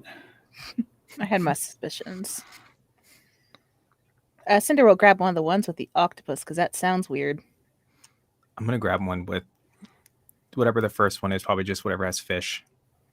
Okay. It's probably like an albacore type of fish. Yeah, they're like a herring or something. Nothing for no food for Cyrus. He's gonna step away from the cart and take his flask out and have a little bit of that. Okay.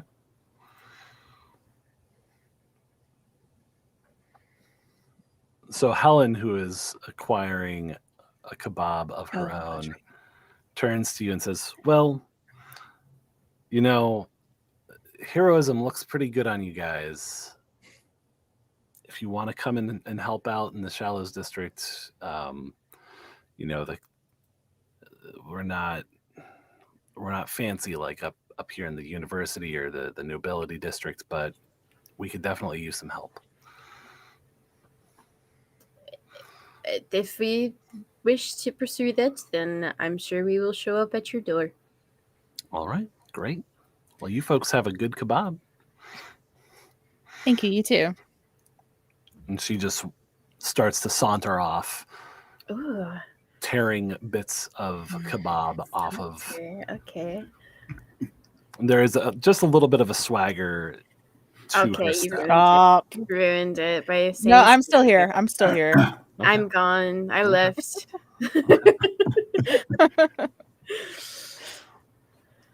Maybe she just really likes kebabs. She's enjoying it. She's into it. I'm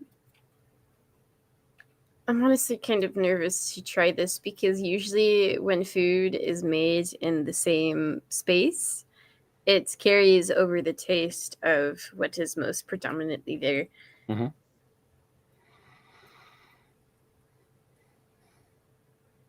Does anybody want my kebab? And I will look to Cyrus specifically because he didn't get anything.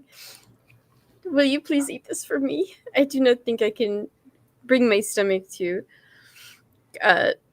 stomach this. Yeah. Yeah. Oh. I will hand it over. Okay. And then as soon as she turns away, I'm going to throw it over my shoulder. Wow. Okay. Because I am not feeling well right. Well, Cyrus, is not feeling well at all. And I think as soon as Violet turns away, like he lets the mask slip a little bit. And like his body language, like he's clearly not well right now.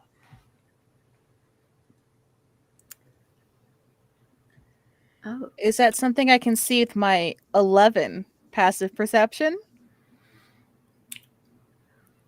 I think as long as you're around me, it would be fairly apparent because I'm usually really focused, like with the eyes, and I've got a bit of a 1,000-yard stare going on, and that little kind of nervous tick that I had earlier. Like my hands are not up there, but you can see my index finger is just bouncing by my left hip.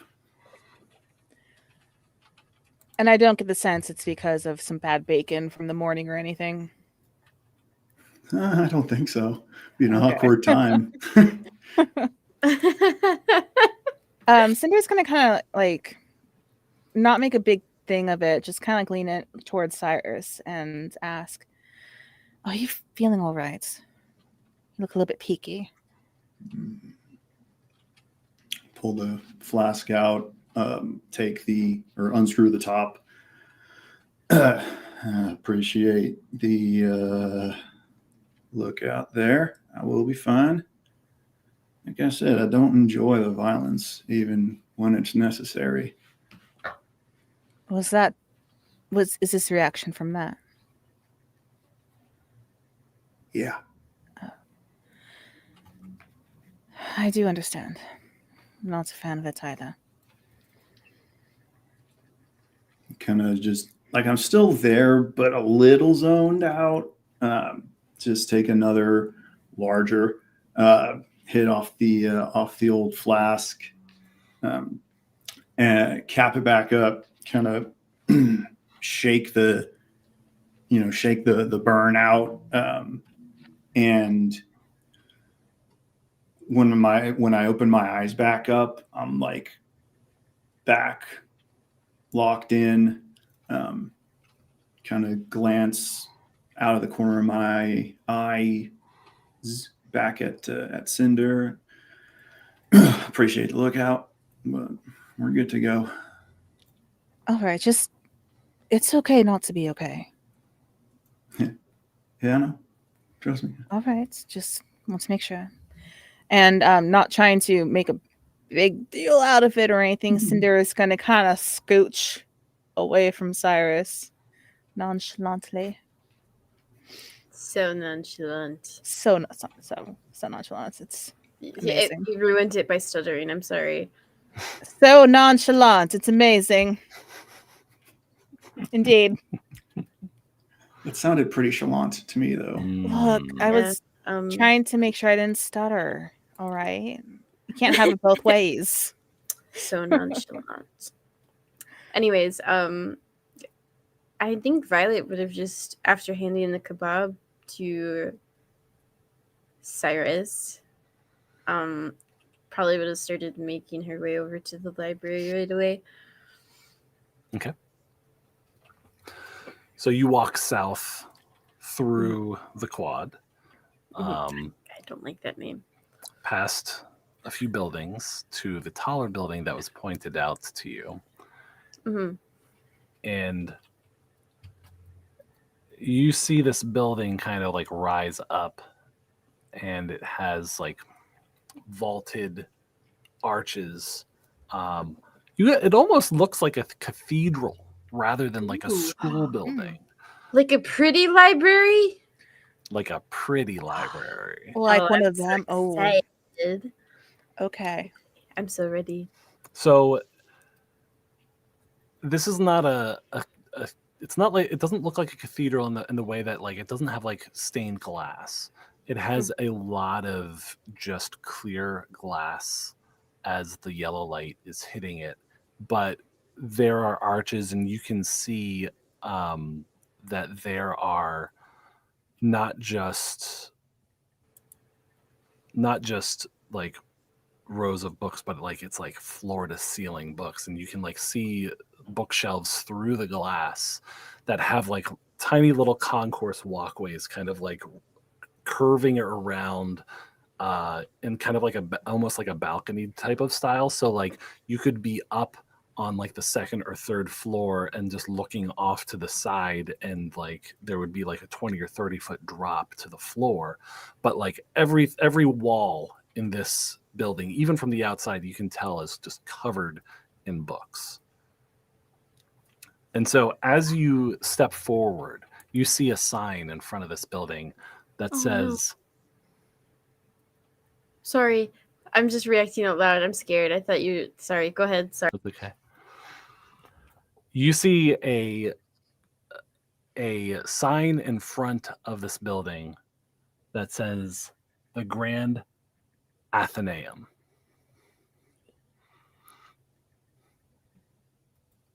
I like that. I that is really pretty. I wonder who came up. Oh, sorry. I'm gonna go open the. I'm sorry. I'm gonna open the door. Okay. Is it unlocked? Is it open? So you approach the door, and it is a double door that has brass handles that are 3 feet long. And as you grab, you look up and you see the door goes up about 3 stories. And as you pull on the door, it very slowly opens. It's not a heavy door, but because it is so large, it is quite massive. And you pull on it, and the door hinges almost effortlessly. There's no sort of creaking. These are well-oiled doors, but this entire building is very vertical. Like the arches, the way that the shelves of books look. You step into a pretty small vestibule area, just like an opening area, and there's another set of smaller double doors directly ahead of you. Okay, I will go through those doors. Okay. So when you go through that set of doors, you see a mahogany desk that winds around the curvature of the building to the left and to the right. And you see multiple clerks processing, looking through books, documenting. It looks like they're working hard on some sort of clerical work that they are involved in. No one looks up when you enter this building. You see directly in front of you a long row of small tables that can fit maybe like 4 to 6 people.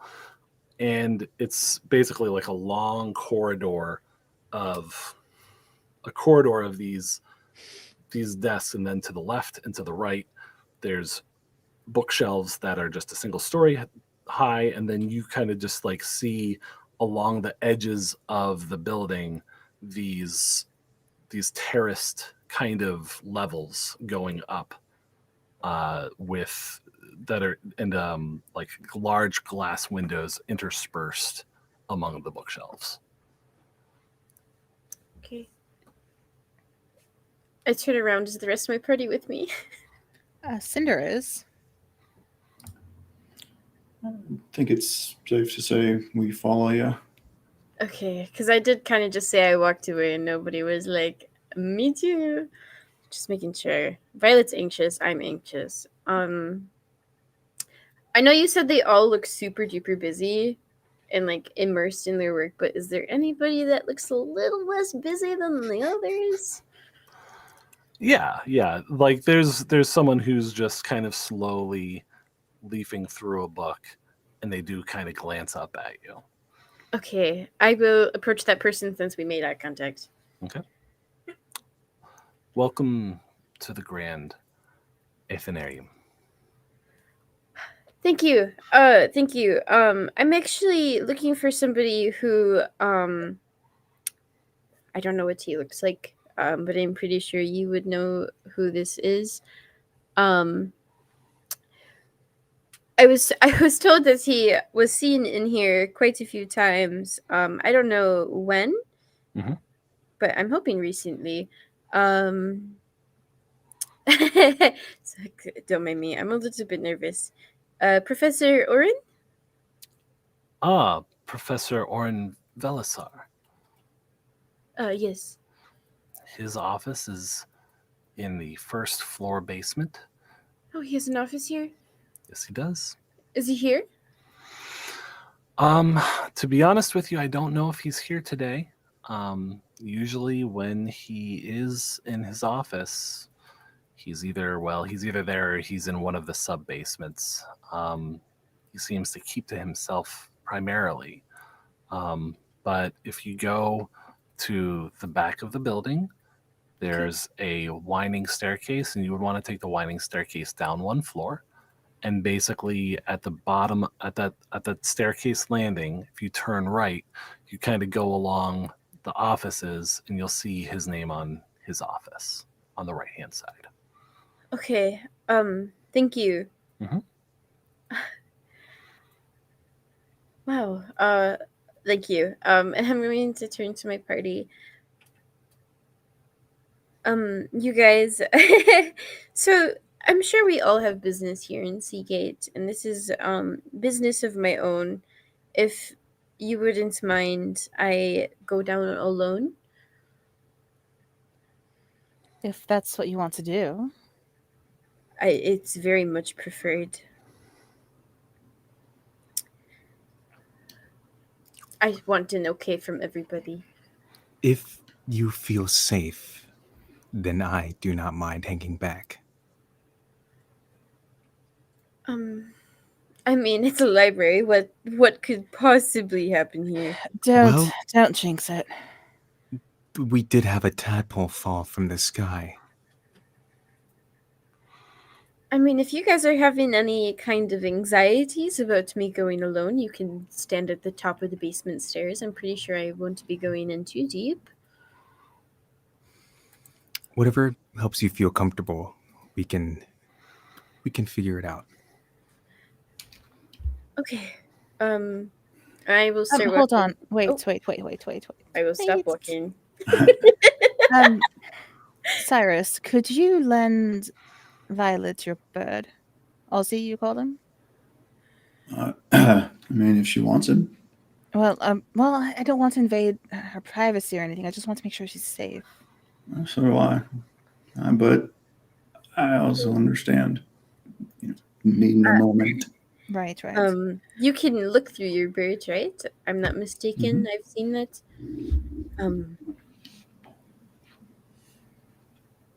Would you promise not to look? I would. Okay. I will take Ozzy in.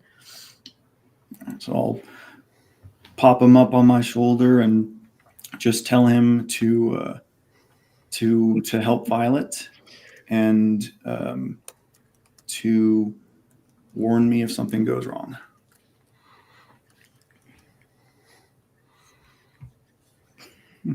Sorry. I love birds, guys. I will take him on my arm. I'm gonna give him a little head scritchies.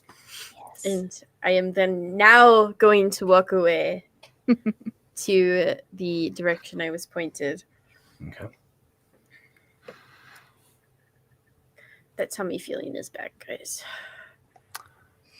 So as you make your way past these small desks, you see different students walking amongst the hallways, grabbing books, reading through them, and you see a bright, shining brass winding staircase that goes. It's kind of like an inset, like rounded area where basically the back of the building, instead of being like a flat wall, it's carved out in an oval, and this staircase kind of goes through that ovular area. And at each level up, you kind of glance up, and you see that it connects to the walkway along the bookshelves to the left and to the right, and it goes up about 7 stories upwards. And then looking down, you see that it also spirals downward, and you can kind of see a marble floor, 1 floor below, where you're currently at. Okay. One last glance back before I go down. I'm so nervous. So as you step down, you see what turns into a pretty long hallway of offices to the left and to the right. And along the marble floors, there's like dark blue inlays of patterned tiles that just line each side of this hallway. And you see the names of different professors, and you don't immediately see his name.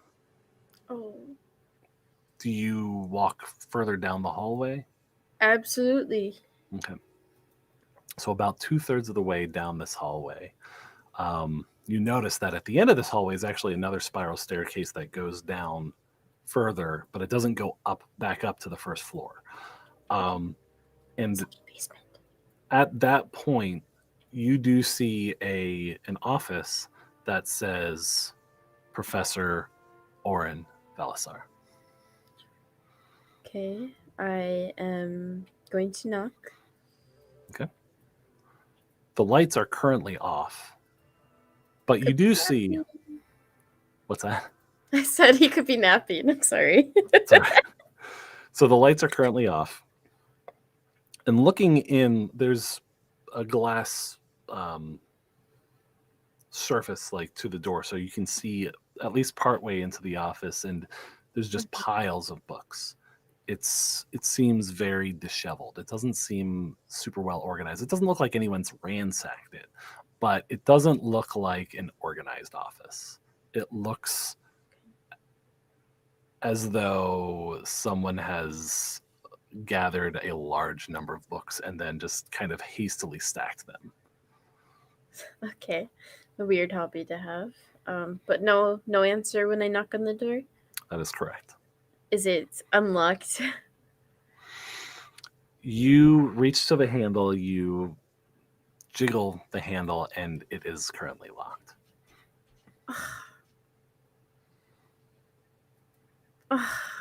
Okay. I mean, the clerk did mention that he often is found in the basement below. Oh my god, why did I leave you guys behind? Decisions are hard on my own. I will go down further. Okay. Down the other staircase that goes to the second basement. Okay. So you go down that other staircase, and there are sconces that have like a little bit of a buzz of electric light. The rooms, the second basement feels almost flatter, like it's floor to ceiling shelves. It feels almost claustrophobic in a way. And you look down the hall that you can see, and there is a single desk at the end of the second basement, and someone is reading a book at that desk.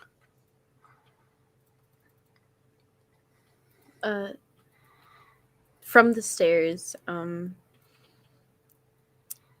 Professor Oren? The book comes down, and a woman looks above the book, and she says, "No, he's down the next floor." God, I'm getting really anxious. At this point, I'm going to look at Ozzy and tell him to go back.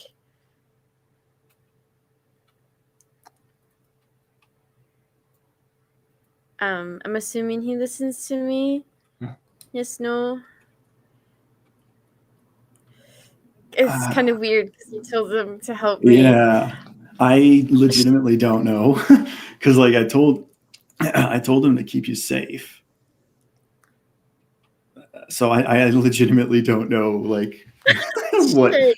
it, I don't know what he can do right now. Actually, He perches on your shoulder. He doesn't move. Okay. Defeated. There's more stairs down, right? Yes, yeah. The Okay. staircase you're on goes down another floor. I will continue to go back. Not back. I'm down. I'm gonna go down more. Okay. God. Okay, so you go down the next floor, and this hallway, there is no desk at the end. It's just a hallway that goes to the left and to the right, and there's multiple bookshelves between you and the end of the hallway. And it's just like a straight shot in both directions. Correct. Nobody. That's correct. Nobody's down here, but Wait, do you go down that hallway? oh yeah. Okay. So Sorry. you go down the hallway, you look to the left, and it's just there's a room at the end that's empty. You look to the right, and there's a man sitting at a table looking at a wall that is covered in red yarn. Oh, what? Oh, okay. From the end of the hallway, I don't want to kind of like just walk up and surprise anybody. Professor? Orange? Specifically, please. You see a man in brown pants and a white t-shirt. He's got a salt and pepper mustache and like not a buzz cut, but like trimmed gray hair. And it seems obvious that his hair is like tousled, not coiffed properly. And Coughed. he looks in your direction and he says, "Do you have the book I was looking for?" I'm sorry. I don't think you. I don't. Are you one of the newer clerks here at the Athenaeum? Are you Professor Orin? Yes, I am.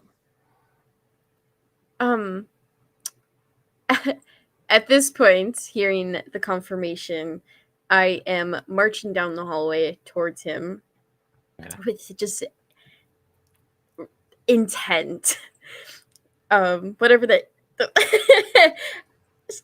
There's obvious frustration on Violet's face. You stopped replying to my letters, so I came to see you personally.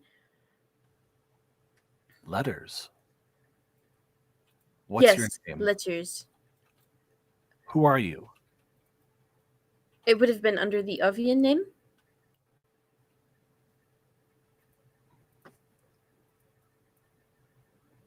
How long ago? This is out of character, over the table.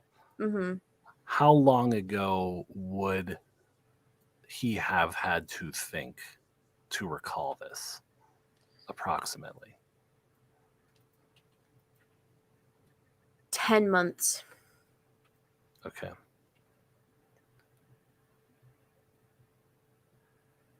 He looks at you. I look at him. He puts his hands on your shoulders and he says, "You shouldn't be here. You're in danger." Well, I am. From what? What am I in danger from? Someone... I've been threatened because I can't communicate with you.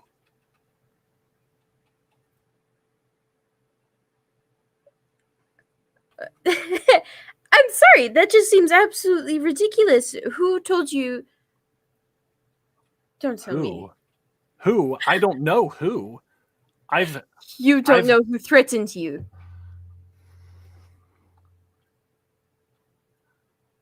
I've had friends killed.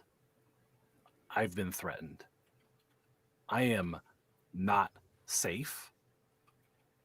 I cannot go out after dark, and I have sworn to not speak with you. I can't be here. And he gets up and he leaves. I'm following him. Okay, he's going to continue walking. Like he's walking up. Looks like he's walking towards the stairs to leave. Okay, yeah, I'm following him, and I'm just gonna continue talking. I'm just gonna let him walk, and I'm gonna talk as he walks. You just like there was no warning, no nothing. You didn't send me anything. You know you knew how important this was. You stated yourself that this is one of the greatest discoveries of your career. My career is about to be over. My career doesn't matter. Do you understand that however great this discovery was going to be, it doesn't matter if I'm not alive to see it? This fucking guy.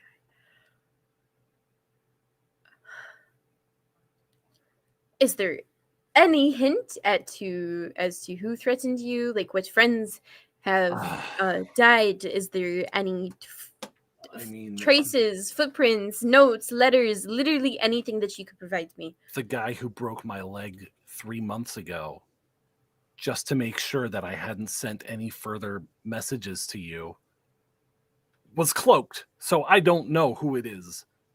And then he keeps walking. He's going up the stairs at this point. I'm still following him.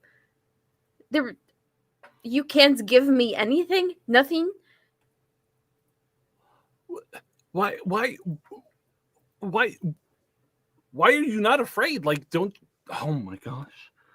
I don't. What means do I have to be afraid if you're not giving me anything to be afraid of? I don't know what they're capable of. I don't know who they are. They're powerful. They don't want me talking to you. That's about all I know. This is fucking ridiculous. He gets up to the first floor basement. Mm-hmm. And instead of going further upstairs, he turns and walks towards his office. I'm still following him.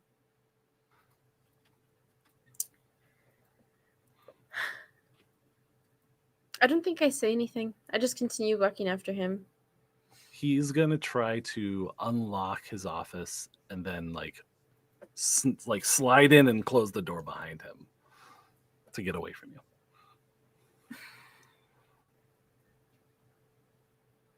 I'm going to try to squeeze in. Like push not let him shut it. I want to say. Okay. So that would... Let me in! That would be contested dexterity or potentially, like, you could do athletics or acrobatics. Your choice. Acrobatics? Okay, acrobatics definitely, because my strength is... Okay. Would we hear any of this from the top of this, like, where we're at? I would have definitely been yelling at him as we were going up the second basement stairs up to the first basement. That's cocked. It was almost a 17 too. Wow. Okay. 7. He rolled. Wait, was that it? Sorry, go ahead. He rolled an 18. Fuck, you made like a face as in like, oh shit, I rolled really low, but it was high. So he slams the door behind him. And yeah, because the Athenaeum is like pin drop silent. Oh, that's embarrassing.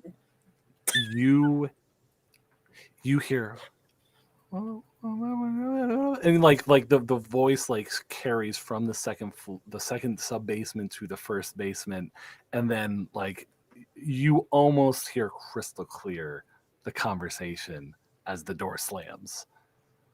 And the second that door slams, I'm pounding on it. Okay.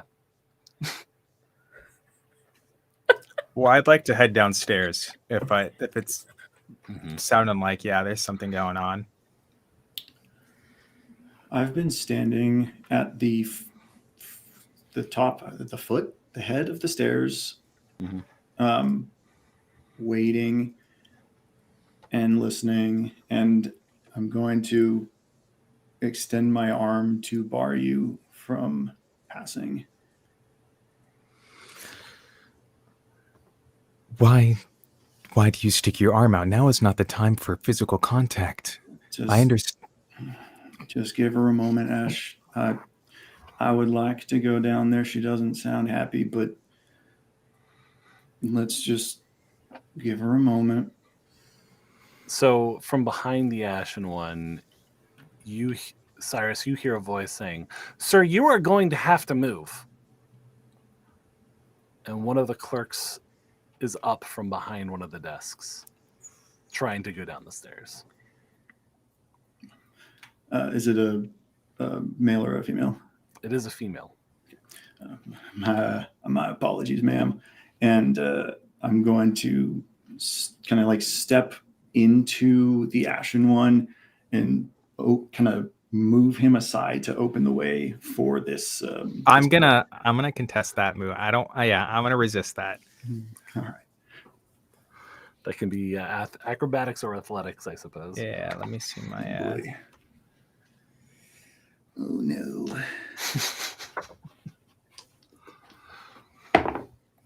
Oh yeah, no.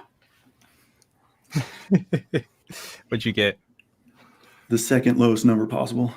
Oh boy. Oh, buddy. Yeah, this one's done for the night. A 1 and a 2. I got an 18, so I'm just gonna look down at him, and when he puts his hands on my arms, I'm just gonna assume he's trying to hug me weirdly, so I'm gonna hug him.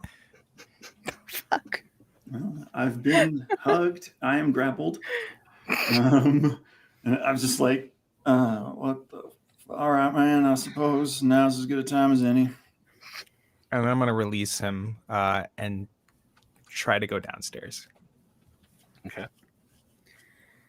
So you probably kind of both awkwardly shuffle down the spiral staircase. Would you allow this clerk woman to go by? Like, it looks like, I think Cyrus was kind of indicating that he was trying to, Ashen, when you're kind of in control of the situation at the moment, would you be letting the clerk woman pass?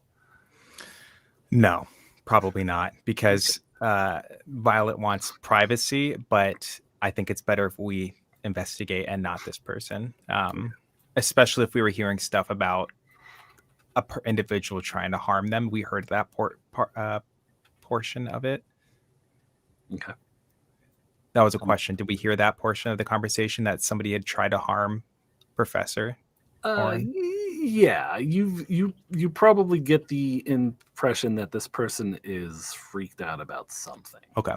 Yeah, I'm gonna just kind of like very gently place my hand on the person's shoulder and be like, "We are having a private discussion with Professor Oren. Would you be able to wait momentarily for us to finish the conversation? It is private." This noise has to stop. This is not a gymnasium. If you're going to go do something, this noise must stop. It must stop. That is why we're going down there, is to investigate and hopefully put an end to this noise. Cinder, what did you... I was just going to say, yes, we're going to go down there. We're going to make sure that the noise is stopped. We understand. It's a very beautiful library. We want to respect that. So give us a few moments and we'll take care of it. Okay. She looks very crossly at you and just gestures with her hand like forward and like kind of towards the source of the noise, like, all right, go take care of it. Question, how wide is this staircase? About 4 feet wide. Okay. So Cinder is going to take up the rear, but she's also going to use her wings to kind of obstruct anyone who might try and sneak past them. Sure. Yeah. Okay, so you guys kind of slowly make your way down this spiral staircase. Violet, you probably see them noisily. Well, I mean, you're pounding on the door, but you do probably see them descending ungracefully down this. Hey, listen. Cinder is very graceful, okay? Okay. I think the last bit that my group and this professor fucking would hear is Violet's pounding on the door kind of like subsides as she sees them coming down the stairs, and it's like, oh shit, I'm making too much noise. And she drops down to a whisper and kind of like into the door. Please.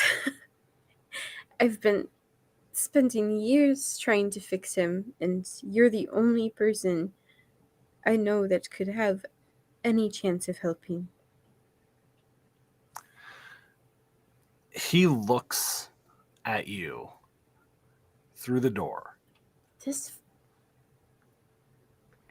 And he starts... You don't even necessarily hear a word, but he starts going and gesturing, and it seems like he's having an argument, but he's not looking at you when he's having this argument.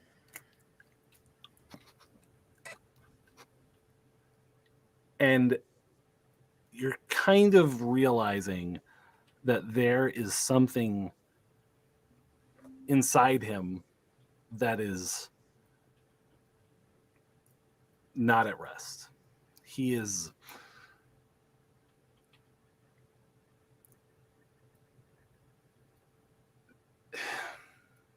very much conflicted at the moment. I'm just making intense, direct eye contact with him. No more knocking on the door. I'm just pleading with my eyes.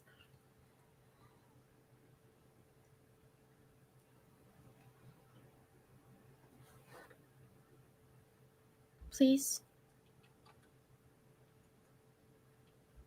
He throws his hands up and he punches a stack of books and sends them flying. And then like throws his hand up again and he unlocks the door. He opens it just a crack and he says, "We cannot be seen talking." Nobody is here. You don't know that. They are I look everywhere. around. Is there anybody other than my party? Like, in the other offices, do they follow the same, like, door anatomy? What is the door anatomy? Where they have the glass window? Yeah. Is there... There are... Most of them do. There are a few offices that have just a wooden door. Okay. And he says, "It is not safe for us to have a conversation."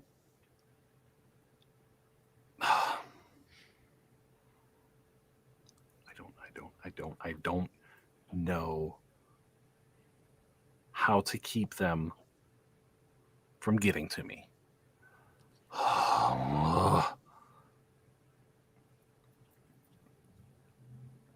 And he says, "If you're in this city, if you're here, they're probably going to find you. And if you can stop them, if you can figure it out, if you can figure out why it is that they've been trying to stop me, we can have the conversation you want." I can find you here? Yes, I will be hiding here for at least the next week.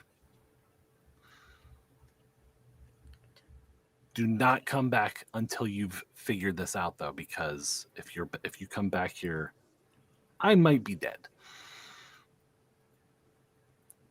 Okay. I'm sorry. It's not... You did not know about this. This is not your fault. But it is my fault. I'm sorry. Thank you. Professor, for all you've helped me with, and if I solve your mysterious cloaked murderer problem, I will be sure to find you. He grabs your hand with both of his, and he just shakes it a little bit, and he says, "I hope I see you again." Then, Do I hope to see you?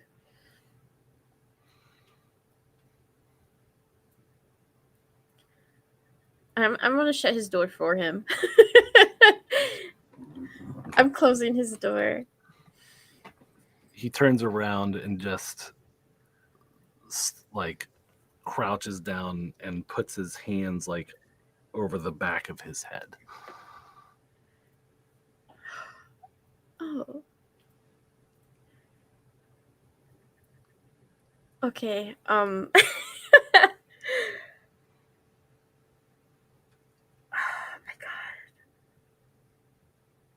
my god.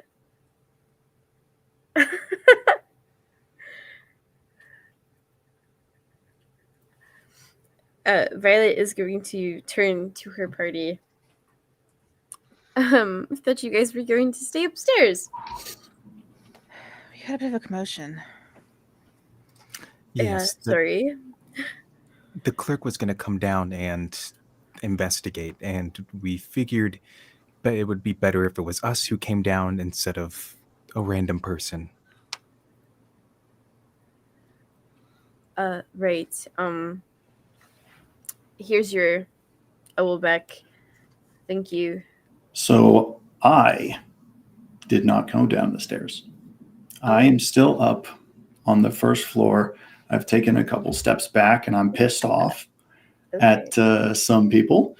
But I am up still. I made a promise to Violet that I would not spy on her, and I have not, and I will not do that. So I've just been waiting for one of them to come back up.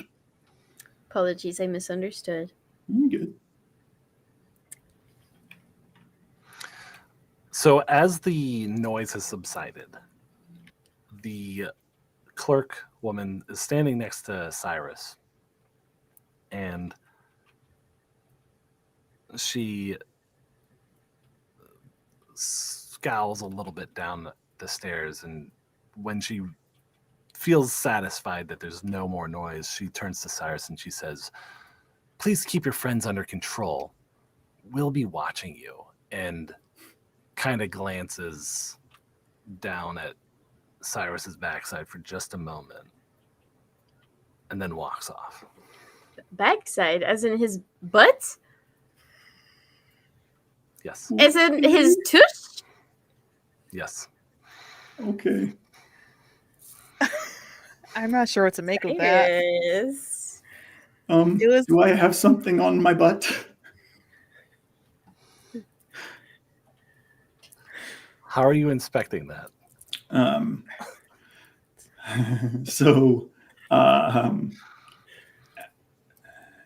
will probably get my back to something, and just kind of blind. And when I do it first, actually, I'm checking to make sure that the daggers I have back there are still back there. And then I have a handful of pouches kind of all over the place. So I'm doing just a quick check and making sure my stuff still feels like my stuff, and it feels like how it always feels. And then if I happen to feel something that's off, I'll focus in on that. Okay. So you kind of back yourself up to a bookshelf that's nearby, and you grip your belt. You kind of adjust yourself to see if your daggers are pointing in the right direction, if there's anything stuck to you, and everything seems like it's in its right place. Interesting. Okay.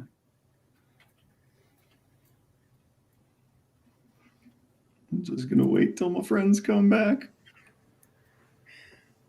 I found everything I need here, and you can see Violet is kind of wiping away some free forming tears, and she's going to walk away from the situation. Cinder is going to hand her like a handkerchief that she has, and just follow in silence. Quickly wiping tears. Okay. So as you get back to the first floor, silence has been restored to the grand Athenaeum. The yellow jelly light cuts through the slightly dusty air. Like you can kind of see dust particles just floating through the shards of light cutting through the aisles of books. And everything seems very normal, very academic. And nothing really gives a hint to the menace you feel might be closer than you think.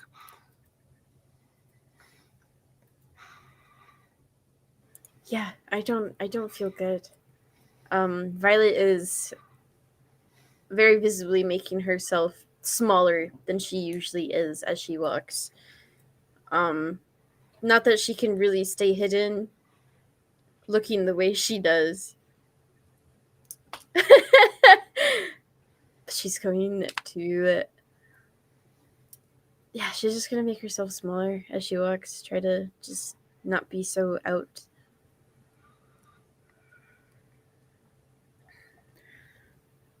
Violet, should we get out of here?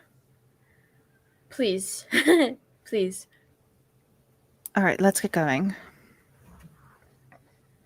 And Cinder is going to kind of like gently place like a hand on like her like the back of her shoulder blade. And she's also gonna kind of like use one wing just to kind of obscure Violet, at least partially, since Violet doesn't really seem feeling great or anything. So, yeah. And she's going to just kind of guide Violet forward out of the, I'm not going to try and pronounce it right now, but out of the library with the fancy, cool name. Mm-hmm. So back in daylight, you see folks going from building to building, just walking around. There are some more benches nearby, places to sit and just kind of lounge, and there are people doing just that in certain areas. But it seems like the university district is respirating, it's breathing, it's just moving at its own tempo, unaware of the thoughts that are on your mind at the moment.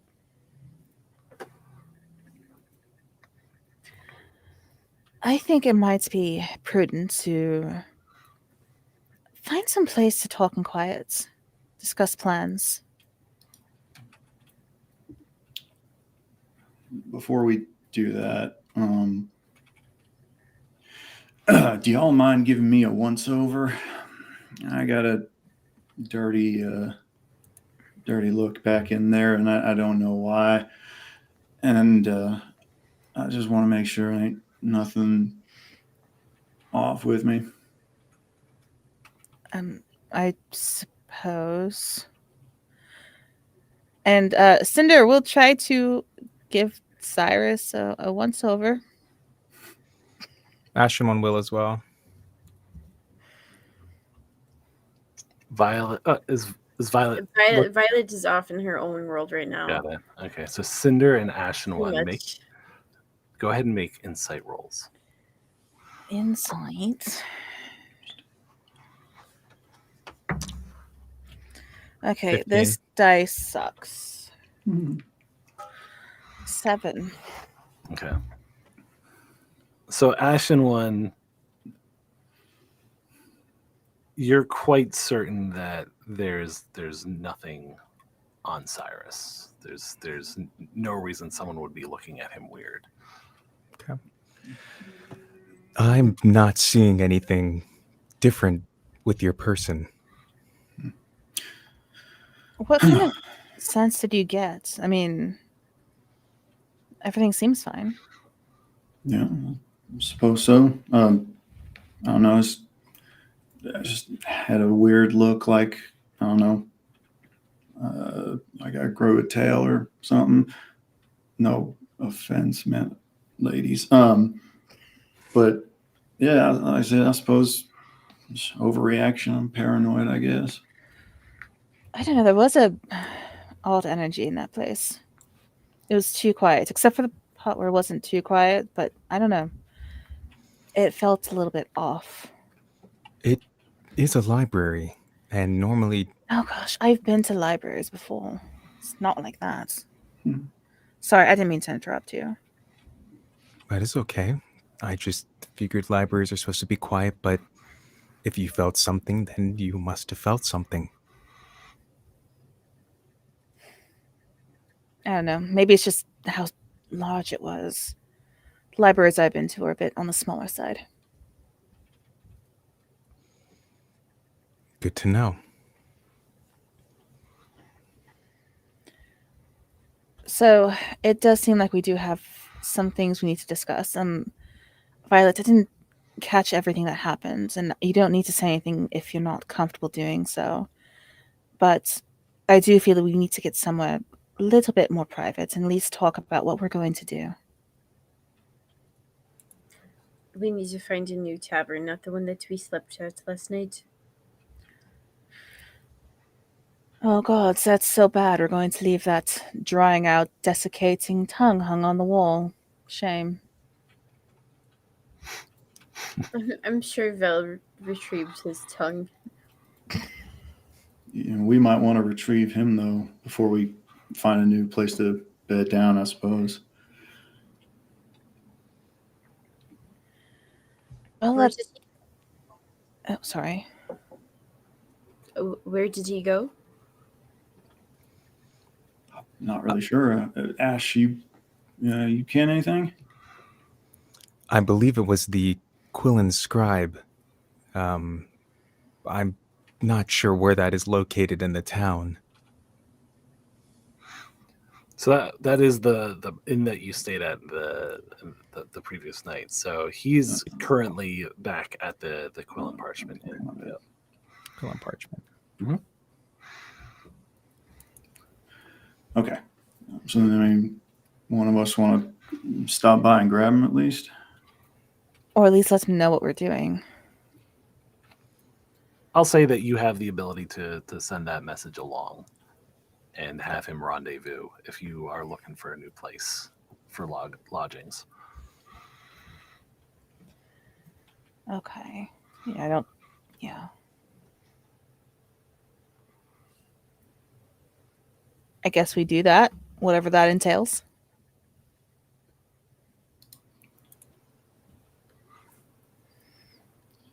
Do you have anywhere specific in mind, Violet? I have never been to Seagate before. Hmm. So, no. Actually, no. No, nowhere here in the university district. Nowhere here.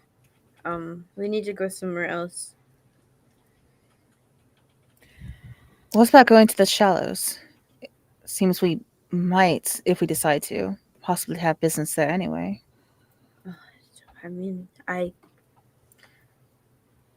sure thing. It sounds cheaper too. Probably won't have that folded bacon, though.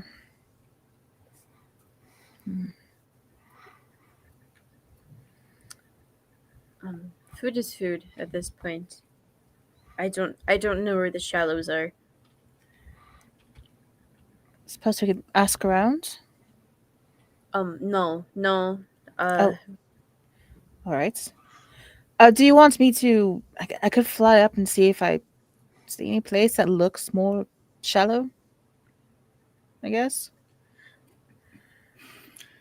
Y'all can follow me. I'll get you there. Oh, you know the way. I do. Well, then by all means, let's go on ahead. I'm going to focus mostly on Violet with this part, but everybody. But yeah, I'm kind of taking in Violet especially just to see how shell-shocked she is. Kind of having deliberately not listened in and everything like that. Is this something you want to get handled right now? You want to get some fresh air? What are you thinking? I unintentionally killed a man that is still alive. And apparently, just by existing, actually, I've killed a couple people from what I was just told.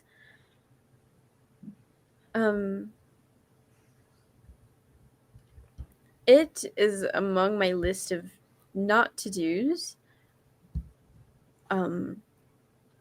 Sorry, hurting people. I don't hurt people. I swore to never lay a harmful hand on anybody. I'm just going to say it. I can see this is very important, but I do not feel like this is a conversation we should have out in the middle of here. This is better for a private conversation. You're right. Sorry.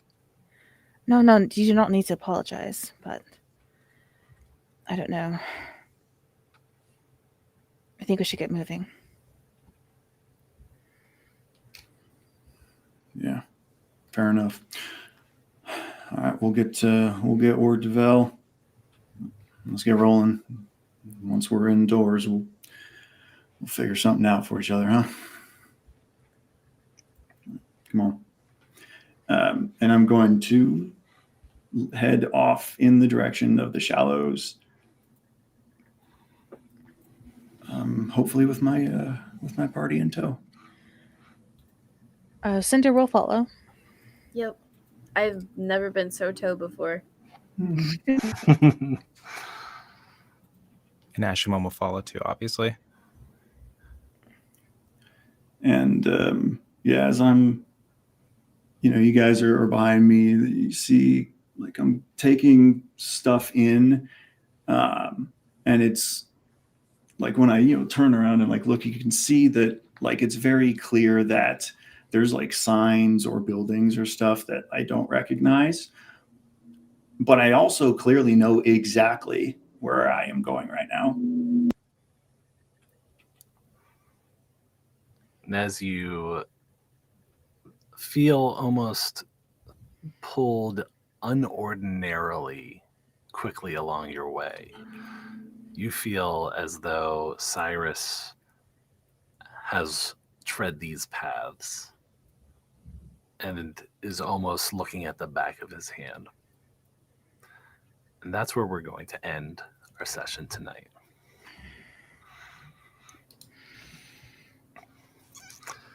But we have stuff to talk about. We do have stuff. Important stuff. Important stuff. Untraumatized. Indeed. This is true. I'm just going to roll our credits for just a moment here and thank everyone for viewing with us, hanging out with us. What a magical, haunting Halloween episode we've had tonight. Happy Halloween, guys. Happy Halloween. Happy Halloween. I hope you guys Halloween. had the happiest Halloween you've ever had. Because I certainly have. It's okay. I'm sure Jebs will traumatize the rest of us in due time. I need to take this wig off. All right. I feel that. Good night, everybody. Night. Good night. Bye, nerds.